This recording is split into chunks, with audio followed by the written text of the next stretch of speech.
Hello, moi c'est Jason et accompagné d'Audrey, nous découvrons pour vous des parcours passionnants d'intrapreneurs et d'entrepreneurs au sein de cabinets d'expertise comptable. Bonne écoute sur Génération Comptable. Bonjour Benoît. Bonjour Jason, bonjour. Merci de nous recevoir aujourd'hui au Palace, donc, super lieu de l'écosystème nantais du numérique. Pour commencer, est-ce que tu pourrais te présenter ? Avec plaisir, merci de venir jusqu'à nous. Alors en quelques mots, donc, je m'appelle Benoît, Benoît de la Selle, j'ai créé Leadit il y a maintenant une dizaine d'années. Moi j'aime bien me définir un peu de façon plurielle, donc je suis déjà avant tout papa de quatre garçons. Donc ça me prend un peu de temps, un peu d'énergie. Je me qualifie aussi un peu en tant qu'entrepreneur parce que je ne suis pas qu'expert comptable et puis on aura sans doute l'occasion d'en reparler un petit peu là dans le podcast. Et puis je suis plutôt un garçon, je veux dire un peu feignant et un peu opportuniste, donc j'ai tendance à suivre un peu le vent et à suivre un peu les opportunités que je peux croiser. Et puis vous allez le comprendre un peu dans ce que je vais raconter, mais voilà, c'est un peu mon profil. Trop bien. Du coup, on va essayer de parcourir ton parcours justement, études, vie pro et jusqu'à aujourd'hui. Et déjà, j'ai une première question, c'était quoi le métier que tu rêvais de faire quand tu étais petit ? Alors je pense que c'est, pour rebondir un peu sur ce que je disais, je pense que je ne rêvais pas vraiment de faire un métier particulier. D'accord. Je me suis un peu laissé porter quand j'étais étudiant, un peu jeune, donc je suis tombé dans l'expertise comptable un peu par hasard. J'avais pas de passion, j'avais pas d'appétence particulière étant jeune. La seule appétence que j'avais, c'était plutôt de faire de la planche à voile, du windsurf à l'époque, ça s'appelait. Parce que j'étais breton, enfin je suis breton, je suis rennais à la base. Et on passait pas mal de temps avec mes parents en Bretagne Sud. Et c'est sans doute ça qui m'animait le plus quand j'étais un peu jeune. Et puis, comme tout le monde, aller avec les copains et passer quelques soirées sympathiques. Mais j'avais pas d'appétence, j'avais pas de rêve, étant tout petit, d'être un jour pompier ou expert comptable ou cosmonaute. Ça n'a jamais été porté par ce type de rêve. Alors du coup, comment tu as découvert l'expertise comptable ? Alors j'ai découvert l'expertise comptable vraiment par hasard. Je suis sorti du bac donc il y a quelques années maintenant, parce que je suis pas tout jeune. Et en fait, à l'époque à Rennes, il y a un campus qui se crée qui s'appelait le campus Kerlan, donc qui était un campus de boîtes, d'écoles privées qui se créait. Donc c'était juste à la sortie de Rennes. Et en fait, dans ce campus-là, il y a une école privée qui s'est installée, qui doit s'appeler toujours d'ailleurs. L'IHECF, c'est l'Institut des hautes études comptables et financières, donc un nom très pompeux. Mais bon, en tout cas, à l'époque, il commençait à s'installer, il venait de s'installer dans ce campus. Et donc, c'était une école qui préparait au parcours d'expert comptable. Et en fait, je suis tombé vraiment dans cette école par hasard, parce que j'ai dû sortir avec le bac 10 0,1 au rattrapage. Et je suis tombé là-dedans vraiment par hasard. Ok. Et alors du coup, c'est un cursus, on va dire, standard à ce qu'on voit aujourd'hui dans l'expertise comptable ou Alors, qui a un peu changé parce que les noms sont plus exactement les mêmes. Oui. Moi, j'ai pris le cursus, le premier cursus. Donc, on commençait par un diplôme qui s'appelait le DPECF, donc le diplôme préparatoire aux études comptables et financières. Donc, ça, c'était un cycle d'1 an. Après, il y avait le DECF, donc le diplôme d'études comptables et financières qui était sur 2 ans. Et après, on avait le DESCF, donc qui allait en 4e année. Et puis après, on enchaînait sur un stage comme un peu aujourd'hui. Et moi, l'atypisme que j'ai eu, mais c'est aussi dans mon caractère, c'était de dire, au bout de 2 ans, j'ai arrêté le parcours dans cette école en disant ça me convient pas, en fait, c'était trop scolaire, trop normé. Et en fait, j'ai commencé à faire ça en études du soir. D'accord. Donc la journée, je ne sais plus trop ce que je faisais, parce que j'ai plus beaucoup de souvenirs de ça, mais en tout cas, je devais faire autre chose.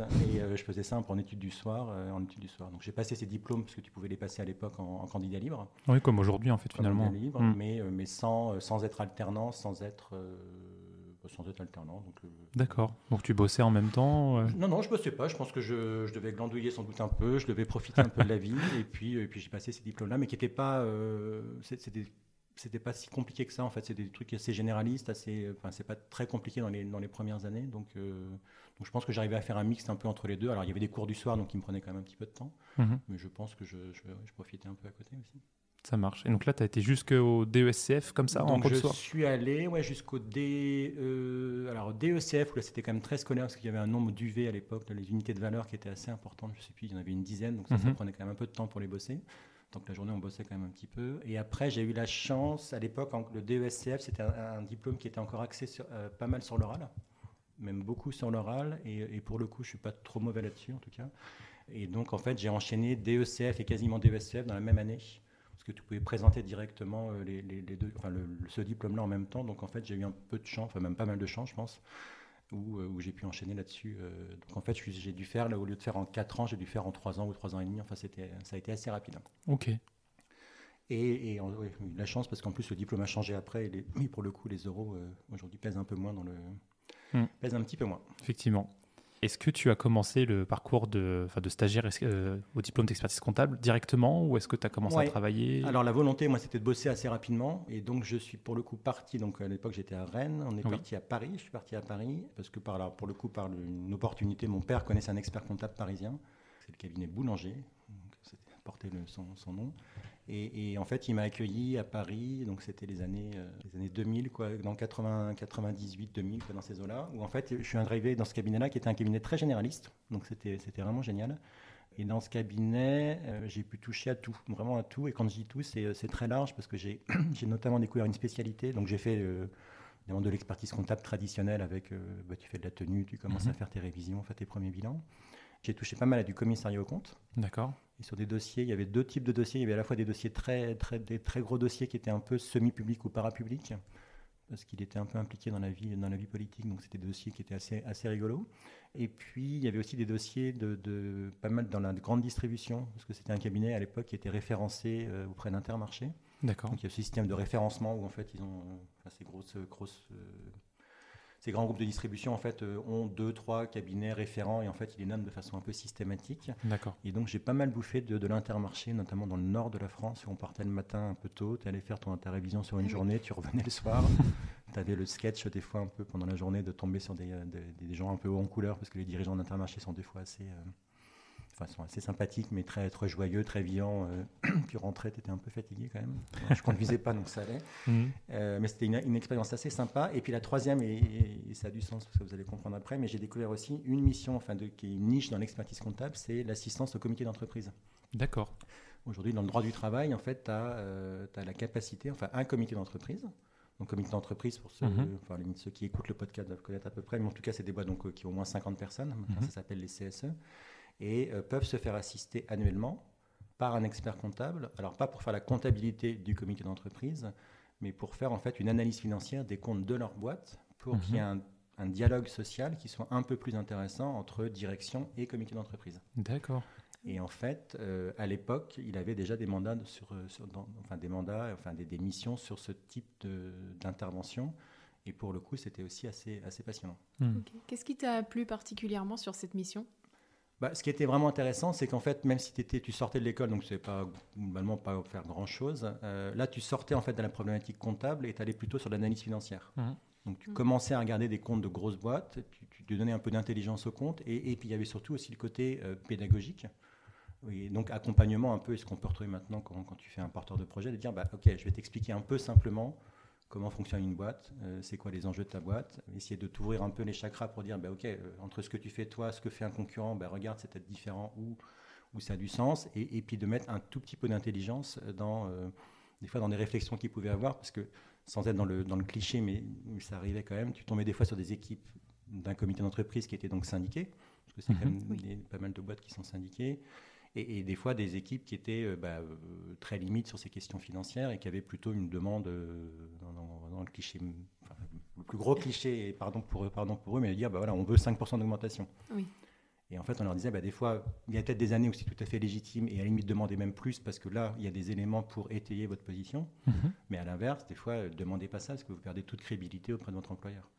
Et donc, on essayait d'avoir ce type de réflexion avec eux. Et il y avait aussi un autre élément qui était assez intéressant dans cette mission-là, c'est que tu allais beaucoup sur l'analyse de la masse salariale aussi. Donc, de comprendre un peu, alors c'était presque déjà un peu en avance de phase, de dire... est-ce qu'il y a une égalité homme-femme ? Est-ce que les salaires, ça s'explique pas ? Pourquoi sur certaines tranches, certaines classifications, ils sont plus bas, plus hauts ? Il y avait vraiment une réflexion assez poussée là-dessus.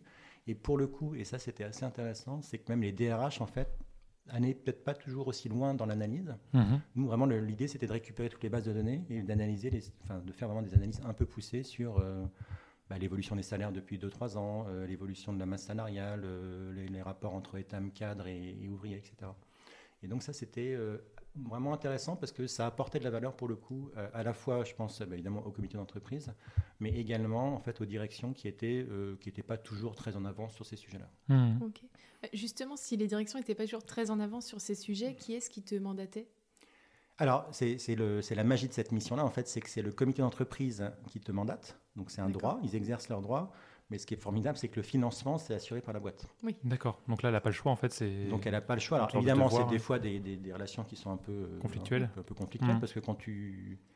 Alors, moi, j'ai pas de boîte qui a de 50 personnes, mais j'imagine quand tu vois quelqu'un qui arrive, un expert qui arrive mandaté par un comité d'entreprise, qui va regarder un peu dans le détail ce qu'il y a sous le capot dans les comptes de ta boîte, je suis pas sûr que spontanément tu aies très envie, et puis je pense que tu le prends un peu comme une mesure de défiance, sans doute un petit peu.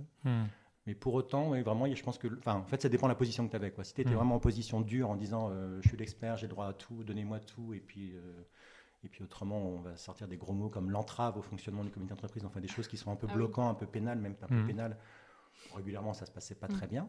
À l'inverse, quand tu arrives dans une position de dire, bah voilà, moi je viens, une fois encore, je viens pour aider le dialogue social dans votre boîte. C'est une obligation, donc autant prendre cette obligation de façon positive et puis en sortir quelque chose d'un peu positif. Ça se passait plutôt bien. Oui, ça me rappelle un peu, moi quand j'étais en audit, des fois ça arrivait qu'on soit mal reçu et qu'on dit, bah en fait vous n'avez pas trop le choix, mais... Voilà, c'est ça un peu, mais c'est là où... mieux que ça se passe bien, quoi. Typiquement, l'audit, c'est la même solution, c'est de dire, si tu arrives, tu es un petit junior qui connaît rien à rien, tu vas expliquer au DAF qu'il faut qu'il te file ça et comme ça... Généralement, ça se passe pas très bien. Si tu mets un peu plus de rondeur et tu expliques le contexte, ça se passe plutôt bien. Voilà. Mais vraiment plutôt une histoire de dialogue, de forme dans l'échange, dans la construction de l'échange. Et c'était objectivement, et c'était vraiment une belle expérience parce que j'ai dû rester 3 ans là-bas dans ce cabinet. Et en 3 ans, j'ai vraiment découvert un peu toutes les facettes du métier, enfin tout ce qu'on pouvait explorer comme facettes du métier, donc de l'expertise comptable, du commissariat aux comptes et cette mission-là d'accompagnement des comités d'entreprise. Donc vraiment une belle première expérience. Super. Et tu avais quel poste à ce moment-là J'étais un peu alors c'est le positionnement un peu bâtard entre parenthèses. T'es le fils d'un copain du dirigeant, donc au bout de 2 jours tout le monde le sait. Forcément. T'arrives, t'es rennais, ils sont plus parisiens. Enfin bon, il y avait un peu un choc de culture quand même. Mais j'avais un poste assez autonome en fait, donc j'étais un peu managé évidemment sur la partie expertise comptable. Donc j'avais plutôt, on va dire, un tuteur, un parrain qui m'accompagnait un peu sur tout. Enfin 2 tuteurs, il y en avait un qui m'accompagnait plutôt sur la partie expertise comptable, qui était plutôt un vieux grognard avec un caractère un peu compliqué, mais vraiment très bon formateur, enfin bon accompagnant.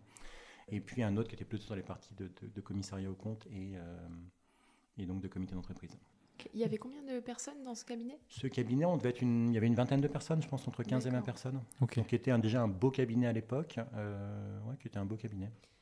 Et tu nous as parlé de choc des cultures entre les Parisiens et toi qui étais rennais. Est-ce que tu peux nous en dire plus ? Je pense que c'était vraiment le mode de vie en fait. Alors moi j'étais étudiant, donc j'avais un mode de vie qui était plutôt cool, une proximité de la mer, enfin tout était simple. Et c'est vrai qu'à Paris, tout était un peu plus compliqué. Quoi. Et pour surfer, c'est sûr que c'est un peu plus compliqué. C'est un peu plus compliqué. Le cabinet était à une ville qui s'appelle Villeneuve-la-Garenne, donc c'est vraiment l'ouest parisien. Quand tu habites à Paris, tous les matins, tu prends ta bagnole ou tu prends un RER, ou je sais pas. Enfin, c'est un peu plus compliqué, quoi. Effectivement, c'est un peu plus compliqué. Après, on était avec ma future femme, qui n'était pas encore ma femme, on a vécu une dizaine d'années à Paris, et c'était, pour le coup, c'était des super années, quoi. Elle était rennaise ou... Elle est rennaise aussi, ouais. Anne-Laure est rennaise aussi. Et elle m'a suivi en fait avec un tout petit peu de décalage. Elle faisait des études en psycho, elle, à l'époque, et donc elle m'a suivi un peu après. D'accord. Est-ce que tu t'es sentie obligée d'aller à Paris ou c'est parce que tu en avais l'envie, l'opportunité ? Vraiment, c'est ce que je disais au démarrage. Quoi. Oui. J'ai eu une opportunité d'y aller. Enfin, la seule opportunité, je l'ai prise et puis je ne me suis pas posé beaucoup de questions. Donc, l'idée de partir de Rennes me plaisait plutôt bien, de découvrir autre chose. Objectivement, c'était un dirigeant qui était incroyable parce qu'il nous laissait une autonomie totale sur tout ce qu'on faisait. Donc là encore, c'était pas vraiment un choix, mais c'était l'opportunité. Je l'ai saisi et puis voilà. Trop bien. Mais c'est bien de voir que dès la sortie d'études, t'es pas obligé de faire que de la TVA ou de la saisie. Tu as eu l'opportunité de faire déjà des choses intéressantes, enfin plus intéressantes encore. Je pense que j'aurais été assez malheureux là-dedans. Moi, objectivement, je suis expert comptable, mais les côtés techniques, c'est pas ce qui m'anime le plus. Je pense que j'aurais été assez malheureux. Alors, je pense qu'il faut en faire. Enfin, obligatoirement, quand tu commences, tu es obligé d'en faire un petit peu autrement. Oui, mais ça doit pas être que ça. Ça doit pas être que ça. Et puis, il faut surtout que ce soit. Après, avec l'ambition que j'avais, qui était sans doute un peu assez rapidement d'arriver sur quelque chose de plutôt d'être en autonomie, enfin d'être assez autonome, assez autonome dans mes choix. Je pense que j'aurais été malheureux de rester collaborateur pendant quelques années.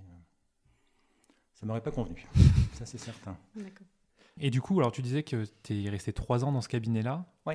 Et alors du coup, tu as fait quoi après? Alors après, c'est là, c'est une histoire de rencontre. Hein. C'est à l'époque, alors je connaissais la fille du dirigeant aussi, et la fille du dirigeant avait une copine qui bossait à l'époque chez Mazars. D'accord. Donc un des gros cabinets à l'époque, enfin encore aujourd'hui nationaux, puis un peu plus. Donc à l'époque, je ne sais pas, ils étaient peut-être 10 000 au niveau mondial. Enfin, ça commençait déjà à être très gros. Et en fait, ce cabinet-là, Mazars, alors il y avait un découpage entre Mazars gros compte et puis Mazars PME. Donc il y avait un bureau qui était à Nation à l'époque et puis un autre qui était à la Défense. Et en fait, sur Nation, il y avait un des associés qui avait l'idée de dire cette niche de l'expertise auprès des comités d'entreprise. Il pensait, enfin il avait en tout cas l'intuition, en tout cas la volonté de dire il faut qu'on développe ça chez Mazars. Il s'était dit que c'était une bonne idée. Et à l'époque, et c'est toujours un peu comme ça, en fait, il y a 2 ou 3 gros cabinets d'expertise comptable qui font que ça. Il y en a un qui s'appelle Syndex, qui est plutôt proche de la CFDT, un autre qui s'appelle Secafi Alpha, qui est plutôt proche de la CGT. Et donc, à l'époque, il avait démarché en fait une personne de chez Syndex, qui allait être le porteur de projet chez Mazars de ce petit projet. Et puis, en fait, il se trouve que donc la personne qui avait été recrutée pour lancer cette activité-là connaissait la copine de ma copine, et en fait a dit tiens, Benoît il sait faire cette activité-là, peut-être que ça peut l'intéresser, ça peut peut-être l'intéresser. Donc en fait on a été connectés et en effet le courant est très bien passé. Il s'appelle toujours d'ailleurs Ludovic Benolienne, et donc en fait on a monté tous les deux cette petite antenne au sein de Mazars, qui a vraiment été un side projet qui n'a pas été très successful parce qu'en fait ils se sont rendus compte assez rapidement que entre les associés qui étaient sur des gros dossiers de commissariat aux comptes et les cibles qu'on pouvait viser nous en tant qu'experts auprès des comités d'entreprise, en fait c'était des fois à peu près les mêmes, et que spontanément ça rapportait quand même plus d'argent d'être commissaire aux comptes d'une boîte que d'être l'expert comptable du comité d'entreprise. Donc en fait rapidement il y a eu des positions un peu compliquées et un peu de blocage en disant ouais, mais en fait si vous allez là vous pouvez pas y aller parce que moi je suis déjà le commissaire aux comptes, donc vous allez pas là, vous allez pas là, vous allez pas là. Et en fait, à un moment, on allait plus très loin. Enfin, on allait nulle part, quoi. Donc, en fait, ça a été un projet qui n'a pas duré très longtemps. Hein. Je suis rentré là-dedans, mais je ne suis pas resté très longtemps. Enfin, en tout cas, sur ce positionnement. Et là, j'ai plutôt fait un petit peu de commissariat aux comptes traditionnel. J'ai fait pendant... j'ai dû rester 3 ans là-bas, 3-4 ans, 3 ans. Et donc, un peu de commissariat aux comptes, un peu quand même de comité d'entreprise, parce que j'avais quand même été débauché pour faire ça. Et puis un tout petit peu de TS, donc de Transaction Support, donc c'est un gros mot, mais en gros ça veut dire des audits d'acquisition. Donc là j'avais été mis aussi un peu dans cette équipe d'audit d'acquisition. Mais globalement dans ce cabinet-là, ça a été hyper intéressant pour comprendre comment fonctionnait un gros cabinet. Ça a été assez intéressant parce qu'en fait on était hyper autonome aussi. On était un peu les deux galurons là, on était un peu atypiques en tout cas dans cet univers, parce qu'on sortait pas en plus de grandes écoles, on n'était pas ingénieur, enfin on n'avait pas le profil. Après en revanche j'ai rapidement trouvé mes limites dans ce cabinet, parce que c'est quand même des cabinets, enfin en tout cas à l'époque qui étaient assez politiques. Et au niveau où nous on était tous les deux, en fait on commençait à un niveau en fait où tu passais quasiment plus de temps à draguer un peu les associés, enfin te positionner pour avoir les bons dossiers, plutôt que de bosser vraiment sur des dossiers. Et donc moi c'était franchement pas ma tasse de thé. En plus à l'époque on avait commencé à Nation, qui était plutôt un quartier sympa sur Paris. Au moment où on s'est retrouvé à la Défense, là c'était un peu moins sympa. Voilà, donc je suis resté 3 ans là-bas. Donc une très belle expérience pour découvrir ce que c'est, mais pour le coup franchement pas adapté à mon caractère et à ma façon de bosser, quoi. Donc ça c'est vraiment le côté plus gros cabinet, grosse structure qui fait que... Ouais, vraiment c'est extrêmement hiérarchisé. Ouais. Tu sais que pendant 1 an, tu vas être responsable de mission, ou assistant, après responsable de mission, après directeur de mission, après... et puis vraiment, moi je devais être à un moment directeur de mission, donc ça commençait à être un niveau un tout petit peu élevé dans la hiérarchie, mais en fait c'était vraiment, une fois encore, si tu passais pas du temps en fait à te positionner auprès des associés, en fait ça fonctionnait pas. Et en effet, à un moment, ça n'a pas fonctionné parce que ils m'ont dit, en fait, tu fais quoi chez nous, toi Parce que tu fais plus vraiment de comité d'entreprise, l'audit, t'en fais pas tant que ça, puis tu sais pas très bien faire, tu fais quoi Je me dis, pas grand-chose, moi, en effet, mais je n'y suis pour rien. Mais au final, la partie comité d'entreprise chez Mazars, c'était un peu une première expérience d'entrepreneuriat, on peut dire ou... Ouais, je pense que ça ressemblait en tout cas à ça, de dire en fait, tu es autonome sur un projet, tu as un peu les clés pour monter un projet. Alors c'était plutôt Ludovic qui le pilotait quand même, mais moi j'ai apporté ma petite pierre. Mais oui, clairement, c'était petit projet, en gros 2 associés ou 3 associés. Enfin, même si je n'avais pas ce statut d'associé, mais c'était un peu ça, quoi. Chacun apportait sa contribution. On avait créé des petites feuilles de travail, enfin en tout cas pas mal de petits outils qui permettaient d'automatiser un peu cette mission-là. Oui, je pense que ça, en effet, ça, c'était sans doute ma première expérience un peu d'entrepreneuriat. Oui, complètement. Et donc là, à cette époque-là, tu avais encore des cours du soir ou plus du tout? Ah non, là c'était fini. C'était Non, fini. ça c'était fini. J'ai dû faire pendant cette période-là donc le fameux stage d'expertise comptable là, où tu dois sortir tous les 6 mois un petit document là, qui fait un petit rapport de stage que tu pompes en fait chez tes anciens. Enfin, tu fais pas grand-chose en fait, objectivement. Et puis moi, donc à l'époque, on avait le mémoire et le mémoire, on devait faire un mémoire. Donc là, c'est assez pompeux dans la profession quand même. On doit faire un mémoire on doit apporter à la profession quelque chose. Enfin, on doit apporter un plus à la profession, ce qui est quand même pas facile. Enfin, je trouve pas ça facile moi. Et moi, j'étais pas très à l'aise là-dessus, donc j'ai fait un mémoire sur l'histoire de la comptabilité. Ok. Donc le mémoire qui a rien. Enfin, alors moi, je considérais que ça apportait quand même quelque chose un petit peu. Enfin, objectivement, j'ai pas fait. Enfin, j'ai plutôt pompé parce que j'ai pas fait des recherches très longtemps, mais j'ai plutôt pas mal pompé des livres. Et en fait, j'ai eu un coup de bol assez monstrueux, c'est que dans le jury à l'époque de l'expertise comptable, le président du jury de l'expertise comptable, enfin en tout cas pour les euros, était une personne dont j'ai mangé le nom, pardon, qui avait écrit un bouquin sur l'histoire de la comptabilité. Et en fait, et ça a été un peu. Alors ça a été à la fois un coup de bol parce que lui est évidemment plutôt passionné, sensible à ce sujet-là, donc ça a été un élément favorable. Mais objectivement, comme j'avais quand même un peu pompé notamment son bouquin, j'ai eu un peu une frayeur de me dire est-ce qu'il va s'en rendre compte ou pas, et donc il a eu la gentillesse ou la délicatesse en tout cas de ne pas trop pointer ce sujet-là. Donc ça s'est plutôt bien passé puisque là c'était un oral et je ne sais plus combien j'ai eu, mais enfin en tout cas c'était assez simple. Mais assez chanceux sur le sujet. Parce que je pense que je serais tombé sur un jury classique. Je ne suis pas certain qu'ils auraient perçu vraiment la valeur ajoutée pour la profession. Donc j'aurais peut-être eu la chance de recommencer. Ou la malchance. Voilà, mais c'était amusant. Mais donc j'ai dû finir l'expérience chez Mazars en étant... je venais juste d'être diplômé. Quoi. Enfin, d'accord. Donc là, on doit être dans les années 2003-2004. D'accord. Donc là, ça fait 6 ans à peu près que tu es dans la vie professionnelle en cabinet. Ouais, c'est ça. Ça fait 3 ans dans un cabinet vraiment à taille humaine, quoi, une vingtaine de personnes, hyper enrichissant. Une deuxième chez vraiment un gros cabinet hyper intéressant aussi, mais là, ça commence à pousser un peu tes choix. Enfin, tu commences à savoir où tu veux, enfin, ce que tu veux faire, pas faire. Et puis la troisième expérience, là, pour le coup, là, je passe le cap de créer ma boîte. D'accord. Parce que donc je reste pour le coup dans le domaine du comité d'entreprise, parce que là aussi en fait comme c'était un petit milieu à l'époque, on avait un peu de réseau là-dedans. Et en fait il y a un ancien de Syndex, donc un des gros 6 acteurs, qui me dit en fait moi je veux monter ma boîte, mais comme c'est une activité qui est réglementée, il me faut un expert comptable. Moi je lui dis très bien, moi je suis expert comptable, donc on y va. Et donc on a monté un cabinet qui s'appelle toujours d'ailleurs Calentis, C-A-2-L-E-N-T-I-S, qui était un cabinet donc plutôt référencé, on va dire CFDT. Donc on avait plutôt des équipes comme ça, et on a monté ça donc sur Paris, et on a fait que du comité d'entreprise pendant... j'ai dû faire ça pendant 6 ans, 7 ans à peu près. Donc là à l'époque on vivait encore à Paris, et donc l'objectif là, c'était de bosser vraiment sur des gros comptes. Donc on avait pas mal de comptes dans l'assurance, on était assez implanté dans les boîtes d'assurance. Donc tout le groupe, par exemple MMA, Covéa, enfin tout ce grand truc là, on les a pas mal accompagnés pendant pas mal de temps. Et là, objectivement, c'était assez intéressant parce que le positionnement de la CFDT à l'époque était plutôt un syndicat plutôt réformateur, mais plutôt soft, assez soft. Donc ça permettait vraiment d'avoir des équipes plutôt bien formées, plutôt réceptives à ce qu'on pouvait expliquer. Et ça a été des belles expériences, quoi.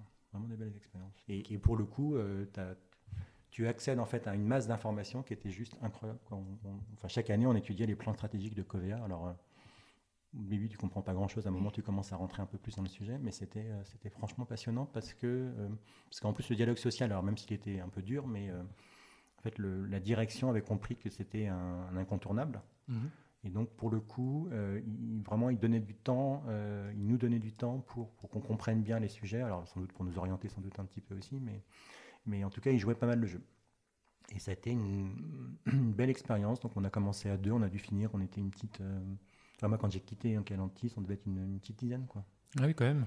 Et c'est un métier qui était vraiment, vraiment hyper intéressant parce que tu avais à la fois une question de rédaction qui était intéressante, parce que tu pondais pour le coup des rapports qui faisaient, je sais pas, 200 pages, 150 pages, 200 pages, donc qui étaient un peu lourds.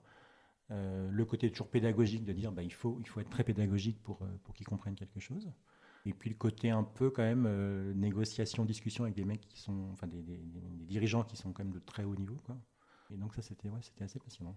Et puis cette notion surtout, là c'était mon cabinet, donc je faisais un peu ce que tu veux, hein, même si c'est un peu une lubie ça.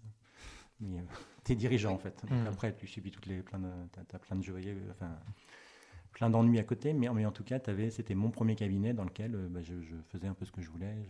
C'est toi qui prends les décisions, qui assume tes décisions, qui réfléchit un peu à la construction de ton cabinet, donc c'était assez sympa.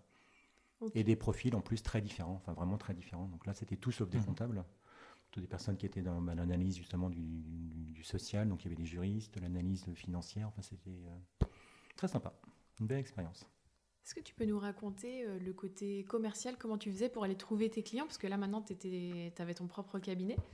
Alors, moi, j'ai jamais été très... dans toutes les expériences, je suis plutôt l'homme de l'ombre un peu. Donc, pour le coup, c'était Jean-Christophe, mon associé, qui avait vraiment un bon réseau dans la CFDT. Et donc, en fait, c'est vraiment lui qui poussait un peu Canantis et qui nous prescrivait, qui faisait qu'on était prescrit par les comités d'entreprise. Donc, moi, j'ai jamais fait beaucoup de commercial. Je suis plus, moi, le commercial, on va dire l'après-vente, de dire, dans toute relation commerciale, donc il faut vendre, il faut savoir vendre, mais il faut savoir garder les clients aussi. Donc moi, je suis plutôt plus à l'aise dans la partie essayer de conserver les clients que d'aller chercher les clients. Est-ce que tu as fait des erreurs lors de la première création? Ouais, alors tu en fais toujours plein. Je pense que la plus grosse erreur que j'ai faite, en fait, c'est sans doute pas formaliser dans un pack d'associés, ou en tout cas écrire un document qui permettait d'envisager la sortie. Moi, je suis plutôt quelqu'un d'assez positif et je donne ma confiance assez simplement. Et en fait, je me suis rendu compte, mais un peu trop tard et un peu à mes dépens, que c'était plutôt une personne qui aimait l'argent. Après, c'est pas mal en soi, mais il était assez attiré par l'argent. Et en fait, à la sortie, quand j'ai quitté Paris pour arriver à Nantes, quand il a fallu discuter prix de cession et modalités de sortie, en fait, je me suis rendu compte qu'on n'était pas du tout alignés. Et là, je regrette un peu de ne pas avoir peut-être anticipé un peu cette étape-là pour éviter à la fois des discussions qui n'ont pas été très sympas, pas très agréables. Et puis un petit sentiment on s'est quitté pas en très bons termes, alors qu'on avait plutôt vécu on avait construit un cabinet qui était sympa. Et donc la sortie n'a pas été pas très agréable. D'accord. Et alors du coup, pourquoi tu es parti au départ? Alors je suis parti tout simplement pour des raisons familiales. Là, on attendait notre premier enfant, Alexis, si tu écoutes ce podcast. Je pense pas, mais bien que. Donc Alexis, et en fait, donc on n'envisageait plus de vivre à Paris pour des raisons très basiques de logement. Hein. Autant les premières années, on était dans le 17e du côté de la rue Davy, donc c'était vraiment un quartier hyper sympa. Tout était top. Et pour différentes raisons, on s'est retrouvé un moment à Levallois-Perret, mais côté Seine, côté Neuilly, dans un quartier plutôt résidentiel, dortoir. Et là, ça nous a un peu, c'était beaucoup moins sympa. Et donc, comme ça arrivait avec la naissance d'Alexis, en fait, on s'est dit, et si on allait tester une autre ville? Parce qu'en plus, moi, j'avais fait un peu le tour, bosser à Paris, ça commençait à nous fatiguer un petit peu quand même. On avait bien profité de la vie parisienne, on avait fait pas mal de choses, donc on avait envie de découvrir une autre ville. Et donc, à l'époque, mes beaux-parents étaient encore rennais. On s'est dit, tiens, si on allait tester Nantes plutôt, pour garder de la proximité, mais sans être non plus à côté d'eux. Okay. Voilà. Et mes parents à l'époque sont plutôt maintenant en Bretagne Sud, donc en fait quand tu prends Nantes entre Rennes et la Bretagne Sud, c'est plutôt c'est pas mal quoi. C'est pas mal. Voilà. T'es loin sans être collé, donc t'es près sans être collé, donc c'est bien. C'était bien. Et alors du coup, t'arrives à Nantes. Donc j'arrive à Nantes. Alors Nantes, en fait, j'ai dû continuer à bosser un peu pour Canantis quand même, parce que la session doit être un tout petit peu après, mais j'ai dû bosser 2-3 ans peut-être à peu près encore pour Canantis, peut-être, en y réfléchissant. Mais là, j'étais le profil du gars qui se lève là, à 6h, je ne sais plus quelle heure, pour prendre le train de 6h30 pour être à 9h à Paris ou 9h30 à Paris. Ah, parce que tu allais tous les jours à Paris? Pas tous les jours, mais je devais y aller à l'époque. Alors, je n'ai plus beaucoup de souvenirs de ça, mais je devais y aller 2-3 jours par semaine, je pense. D'accord. Donc là, j'avais le travail n'existait pas trop, pas très développé en tout cas. Il y avait quand même un besoin de voir les équipes aussi un petit peu. Oui. Et puis en fait, non, il faut aller voir aussi les directions en fait. Et là, à l'époque, faire une conférence, une visio avec un patron d'une boîte d'assurance, ça marchait pas, ça n'existait pas. Oui. Ça n'existait vraiment pas. Donc j'ai dû faire cette navette un peu pendant, alors, je ne sais plus, c'est 2 ans, 3 ans, mais je faisais quelques allers-retours. Et c'est là, en fait, où on s'est dit aussi, c'est un peu fatigant, ça n'a pas beaucoup de sens. Donc c'est là où on a enclenché plutôt j'ai enclenché la session de mes parts dans Calantis. Et donc pour créer l'autre entreprise, Yellowdit. D'accord. C'est là où on arrive sur Yellowdit. Donc, qui à l'époque ne s'appelait pas Yellowdit non plus. Ah, ça s'appelait comment? Alors ça s'appelait Goryu Faro et associé. Non, Goryu Faro. Comment ça s'appelait déjà? Goryu Faro et de la Selle. Enfin, je sais plus, il y avait mon nom dans l'histoire. Là aussi, c'est plus une notion d'opportunité, enfin d'opportunité. Quand on est arrivé à Nantes, on est dans une école, enfin on est toujours dans cette école-là, dans une petite école qui s'appelle Sainte-Marie, du côté de Saint-Clément. Et là, il y avait un garçon qui s'appelait Pierre-Marie Goriou, qui est en fait le fils du fondateur donc, de Vincent Goriou, qui a un gros cabinet qui est sur Quimper, et qui est un cabinet hyper atypique parce que donc ils sont vraiment implantés. Le Vincent Goriou est parti de zéro. Aujourd'hui, il doit être 300, 200 ou 300, donc c'est vraiment une grosse structure. Et ce qui est hyper sympa, c'est qu'aussi, ils ont toujours eu dans leur développement une vision accompagnement du client. Et dans cette vision-là, ils ont suivi, parce qu'ils étaient pas mal implantés dans des boîtes d'agroalimentaire, et en fait, ils ont suivi leurs clients, notamment au Brésil. Donc, D'accord. ils ont dit à un moment, leur client leur a dit, il faut que j'aille au Brésil, moi, pour produire, pour faire je sais plus si c'était des poules ou des cochons, je sais pas quoi. Et ils ont dit, ok, on y va, on y va avec toi. Mais comment ça on y va avec toi? Si, on va créer un bureau là-bas pour toi. Ok. Ah oui. Et il se trouve que aujourd'hui, alors à l'époque, mais ça fait quelques années maintenant, je ne les suis plus, mais à l'époque, ils étaient le premier cabinet français au Brésil. D'accord. Donc plus gros qu'un gros cabinet, enfin plus gros qu'un Mazars ou autre. Donc c'était assez incroyable. Et donc Pierre-Marie, qui était donc un copain à Nantes, quand je suis revenu moi à Nantes, il m'a dit, on a discuté, je lui ai dit, tiens, je vais créer ma boîte. Est-ce que c'est pas l'opportunité pour Goriou d'avoir un bureau sur Nantes, puisque vous n'êtes pas encore sur Nantes? Et donc la création s'est fait tout simplement comme ça aussi, en disant je vais recréer un cabinet, ça peut-être avoir du sens de m'associer avec quelqu'un pour être un peu plus rapide, et voilà, on a commencé comme ça. Et donc du coup, c'était une antenne de... C'était une structure indépendante, mais dans laquelle Goriou était majoritaire à l'époque. D'accord. Dans lequel Goriou était majoritaire, et la logique du projet était de dire, vous m'apportez des outils, vous m'apportez un peu de collaborateurs, enfin de force productive, normalement un peu de réseau, quelques clients, c'était ça l'idée. Ça permettait de te lancer. Ça permettait de me lancer gentiment. Après, la vérité, c'est que ça n'a pas très bien fonctionné, honnêtement. Alors, pour le coup, on est encore en très bon terme avec Pierre-Marie, il n'y a pas de sujet. Mais en fait, on s'est rendu compte que, je pense que tu l'as dans plein de cabinets, c'est que la majorité des associés, en fait, ils ont leur portefeuille. Quand tu vois quelqu'un qui arrive, qui a un statut d'associé, mais un peu différent, mais de dire, mes clients historiques, là, ce serait bien que tu les files à l'autre qui vient d'arriver à Nantes, que tu connais pas, mais il est quand même vachement sympa, mais file-lui tes clients. Globalement, le mec dit ouais, mais en fait, il se passe pas grand-chose derrière. Donc, la partie en fait synergie avec Goriou, c'est pas très bien passé. Enfin, en tout cas, il n'y a pas eu très peu de synergie. Et donc, on s'est dit au bout de 1 ou 2 ans de dire ça n'a pas beaucoup de sens, quoi. Et donc je suis ressorti, j'ai racheté les actions pour reprendre en autonomie à 100%. Et donc c'est là où Goriou, Faro et je sais plus quoi, je sais plus le nom du cabinet historique, est devenu Yellowdit.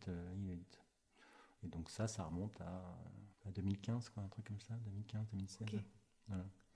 Et donc c'est comme ça qu'est né Yellowdit officiellement. D'accord. Alors pourquoi le nom Yellowdit? Pourquoi Yellowdit? Alors là, c'est vraiment une histoire de couleurs. Je ne sais pas pourquoi, mais j'ai toujours bien aimé. Alors, d'une manière générale, les couleurs, un peu la peinture ou les musées. Et en fait, la marque Orange, moi, j'ai toujours trouvé ça sympa. Je ne sais pas pourquoi, mais ça m'a toujours plu. Et en fait, on a travaillé avec quelques copains sur cette notion de, il faut créer une nouvelle marque. Qu'est-ce qu'on peut avoir? Et en fait, la notion de Orange, la couleur revenait toujours. Et donc, la couleur jaune est sortie, donc le yellow. Et on s'est tous dit quand même que Yellow, c'était sympa pour un cabinet d'expertise comptable, mais il n'y avait pas beaucoup de liens, il n'y avait pas de consonance expertise comptable. Et donc, pour donner un tout petit peu de sérieux à la marque, on a rajouté Audit. Donc, et on a contracté Yellow et Audit, donc en enlevant le W de Yellow et le AU de Audit pour faire Yellowdit. Voilà. Super. Et ça me va plutôt bien, parce que je trouve que c'est une marque qui est plutôt rigolote, qui a un petit côté sympatoche, un peu plus sympatoche que cabinet de la selle ou cabinet je sais pas quoi. Ça me parle un peu plus. C'est sûr que ça fait un petit peu plus marketé. Ça fait un peu plus marketé. Et justement, toute l'identité, le logo, l'écriture, comment tu as pu développer ça? Alors tout ça, elle n'est pas non plus très très développée, hein, parce que je ne suis pas très actif, vous l'avez vu sur les réseaux sociaux ou autres, mais c'est à l'époque. Alors à l'époque, on commençait déjà, c'était un autre projet on avait j'étais déjà sur un autre projet donc qui était à l'époque le Startup Palace, parce que ça a dû arriver à peu près au même moment. Donc Startup Palace, pour ceux qui ne connaissent pas, c'était la réunion à l'époque de 3 boîtes en fait. Il y avait une boîte qui s'appelait Escale Digital, qui était une agence web. Il y avait une boîte qui s'appelait Birming Group, qui faisait plutôt du conseil auprès des startups.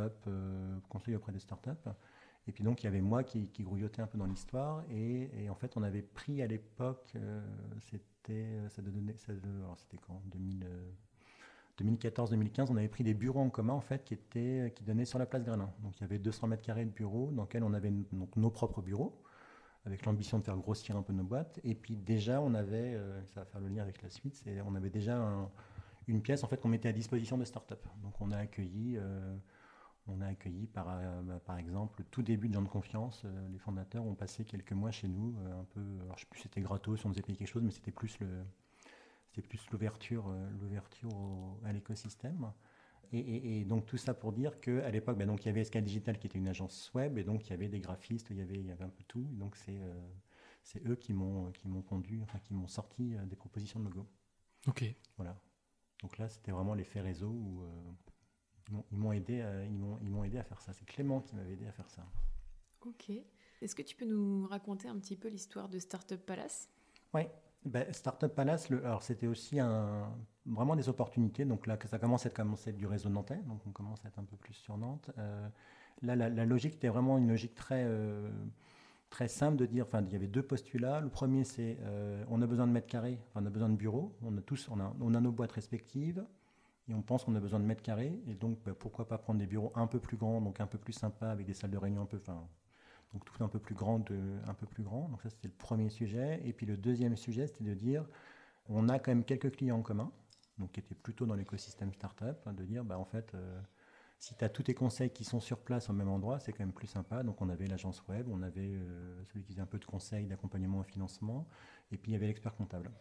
Et en fait, de se parler en direct, des fois, ça apporte un peu plus de valeur. Et donc c'est sur cette base-là qu'on s'est dit, ok, ça a du sens, donc on va prendre... On avait pris 200 mètres carrés à l'époque et on s'était mis là-dedans. Donc c'était vraiment la proposition de valeur, de dire on a un espace avec des experts sur 3 métiers. Ça devait être un élément d'attractivité, donc aller chercher des clients et puis apporter des conditions de travail qui étaient plutôt sympas aussi à l'équipe, à nos petites équipes à l'époque. C'était ça le postulat de base. Startup Palace. Ça a un petit peu évolué par la suite? Alors Startup Palace a pas mal, là on va rentrer dans un peu de compliqué, mais le Startup Palace en fait a pas mal grossi. Alors grossi à la fois donc parce que de Startup Palace en fait on a construit une offre qui était une offre qu'on appelle aujourd'hui ce qu'on appelle R&D externalisée. Donc on vend à des corpos, donc des grandes entreprises, aux cellules surtout innovation de ces grandes entreprises, en fait de l'innovation externalisée en leur disant si vous bossez avec des startups sur des enjeux, des verticales que vous devez adresser, en fait, vous allez sans doute gagner un peu de temps, gagner un peu d'agilité, enfin en tout cas travailler différemment et à la fin trouver un ROI dans l'histoire. Donc en fait, le job de Startup Palace, c'était de dire on va chercher des grands corpos, on connaît bien l'écosystème startup régional et puis un peu plus large, et donc on va réussir à adresser des enjeux, des problématiques qu'elles ont en allant sourcer des startups. Donc, il y a un effet aussi bénéfique pour les 2 parties, c'est que les grands groupes vont travailler différemment, donc vont un peu gérer leur transformation digitale, enfin patati patata. Et de l'autre côté, on va avoir des startups qui vont avoir des expériences auprès de grands comptes, donc hyper intéressantes, hyper enrichissantes, et pourquoi pas parfois des premiers clients. Donc ça, c'est la proposition de valeur de Startup Palace, qui existe toujours. Et puis, dans le même temps, on a aussi pas mal grandi, parce qu'on est rapidement, en fait, les bureaux de 200 mètres carrés qu'on avait place Gralin sont devenus trop petits. Et donc, on a pris des bureaux qui étaient au-dessus du parking Gralin, pour le coup. Donc, on n'est pas allé très loin. Et qui était un super plateau de 1000 mètres carrés qui a été aujourd'hui repris par Lucas, mais qui était vraiment un plateau formidable, hyper lumineux, enfin, qui était top. Et là, on avait 1000 mètres carrés et ça, on a dû prendre ça ça allait assez vite, ça, fin 2015, début 2016, quoi. Et donc, la Startup Palace, à l'époque, avait donc 2 activités. L'activité vraiment cœur de business qui était la R&D externalisée auprès de grands comptes. Et de l'autre côté, on avait en fait un plateau de 1000 m² qu'il fallait quand même occuper et donc louer. Et donc là, on commençait à arriver sur la partie un peu coworking donc du Palace qui nous accueille aujourd'hui. Oui, Ok. Vous faisiez pas mal d'événements aussi. Je me rappelle que nous, on Oui, il y allait avait, à certaines il y a conférences. toujours eu en fait dans l'animation du lieu qu'on souhaitait faire, donc il y avait vraiment de mettre à disposition des places de travail. Bon, ça c'est la valeur basique en tout cas, et aussi travailler un peu la communauté pour faire en sorte que les résidents en fait de Startup Palace puissent être connectés à l'écosystème, puissent rencontrer du monde, et donc il y avait un peu d'événementiel aussi. Oui. Bon, en tout cas, les bureaux étaient vraiment sympas. Les bureaux terrasses, étaient, les bureaux étaient géniaux. Ouais. C'était géniaux même. Ouais. Et donc, du coup, alors Startup Palace, et après, il y a Ici Lundi qui arrive. Entre-temps, il y a d'abord le Palace qui arrive. Le Palace, effectivement, oui. Donc, alors ça, c'était 2017-2018. En fait, on connaissait pas mal les gens du CIC, et notamment un peu la direction à l'époque. Et en fait, ce qui s'est passé, c'est qu'ils étaient en train de réorganiser un peu leur site. Et donc, le siège historique du CIC, donc à Nantes, qui est donc ici, la 4 rue Voltaire, pour différentes raisons, en fait, était de moins en moins occupé. Donc, c'était un bâtiment qui commençait à être un peu vide, parce qu'ils avaient reconstruit en face de la Cité des Congrès pas mal de mètres carrés. Donc, ils étaient en train de transférer tout le monde. Et donc, en fait, on nous a proposé ce bâtiment en nous disant, votre activité est plutôt cool. A priori, c'est en train de se développer, vous avez besoin de mètres carrés, donc est-ce que ce bâtiment-là vous intéresse? On a dit pourquoi pas. Belle opportunité. Belle opportunité. Et en fait, là, on est rentré dans quelque chose de, pour le coup, beaucoup plus industriel, parce qu'il y avait deux enjeux. Premier enjeu, à dire comment on va financer un bâtiment comme ça. Alors, nous, évidemment, à l'époque, on pensait qu'on pourrait l'acheter. Bon, on s'est rendu compte que c'était compliqué quand même, qu'on n'avait pas la surface financière pour le faire. Il fallait trouver une foncière, enfin quelqu'un qui était prêt à nous suivre sur ce pari-là. Et puis le deuxième sujet qui était comme une question un peu de fond à l'époque, de dire, remplir 1000 m², c'est sympa, mais est-ce que remplir 3000 m², c'est facile? Est-ce qu'il y a un business model là-dessus? Enfin, comment tu fais, quoi?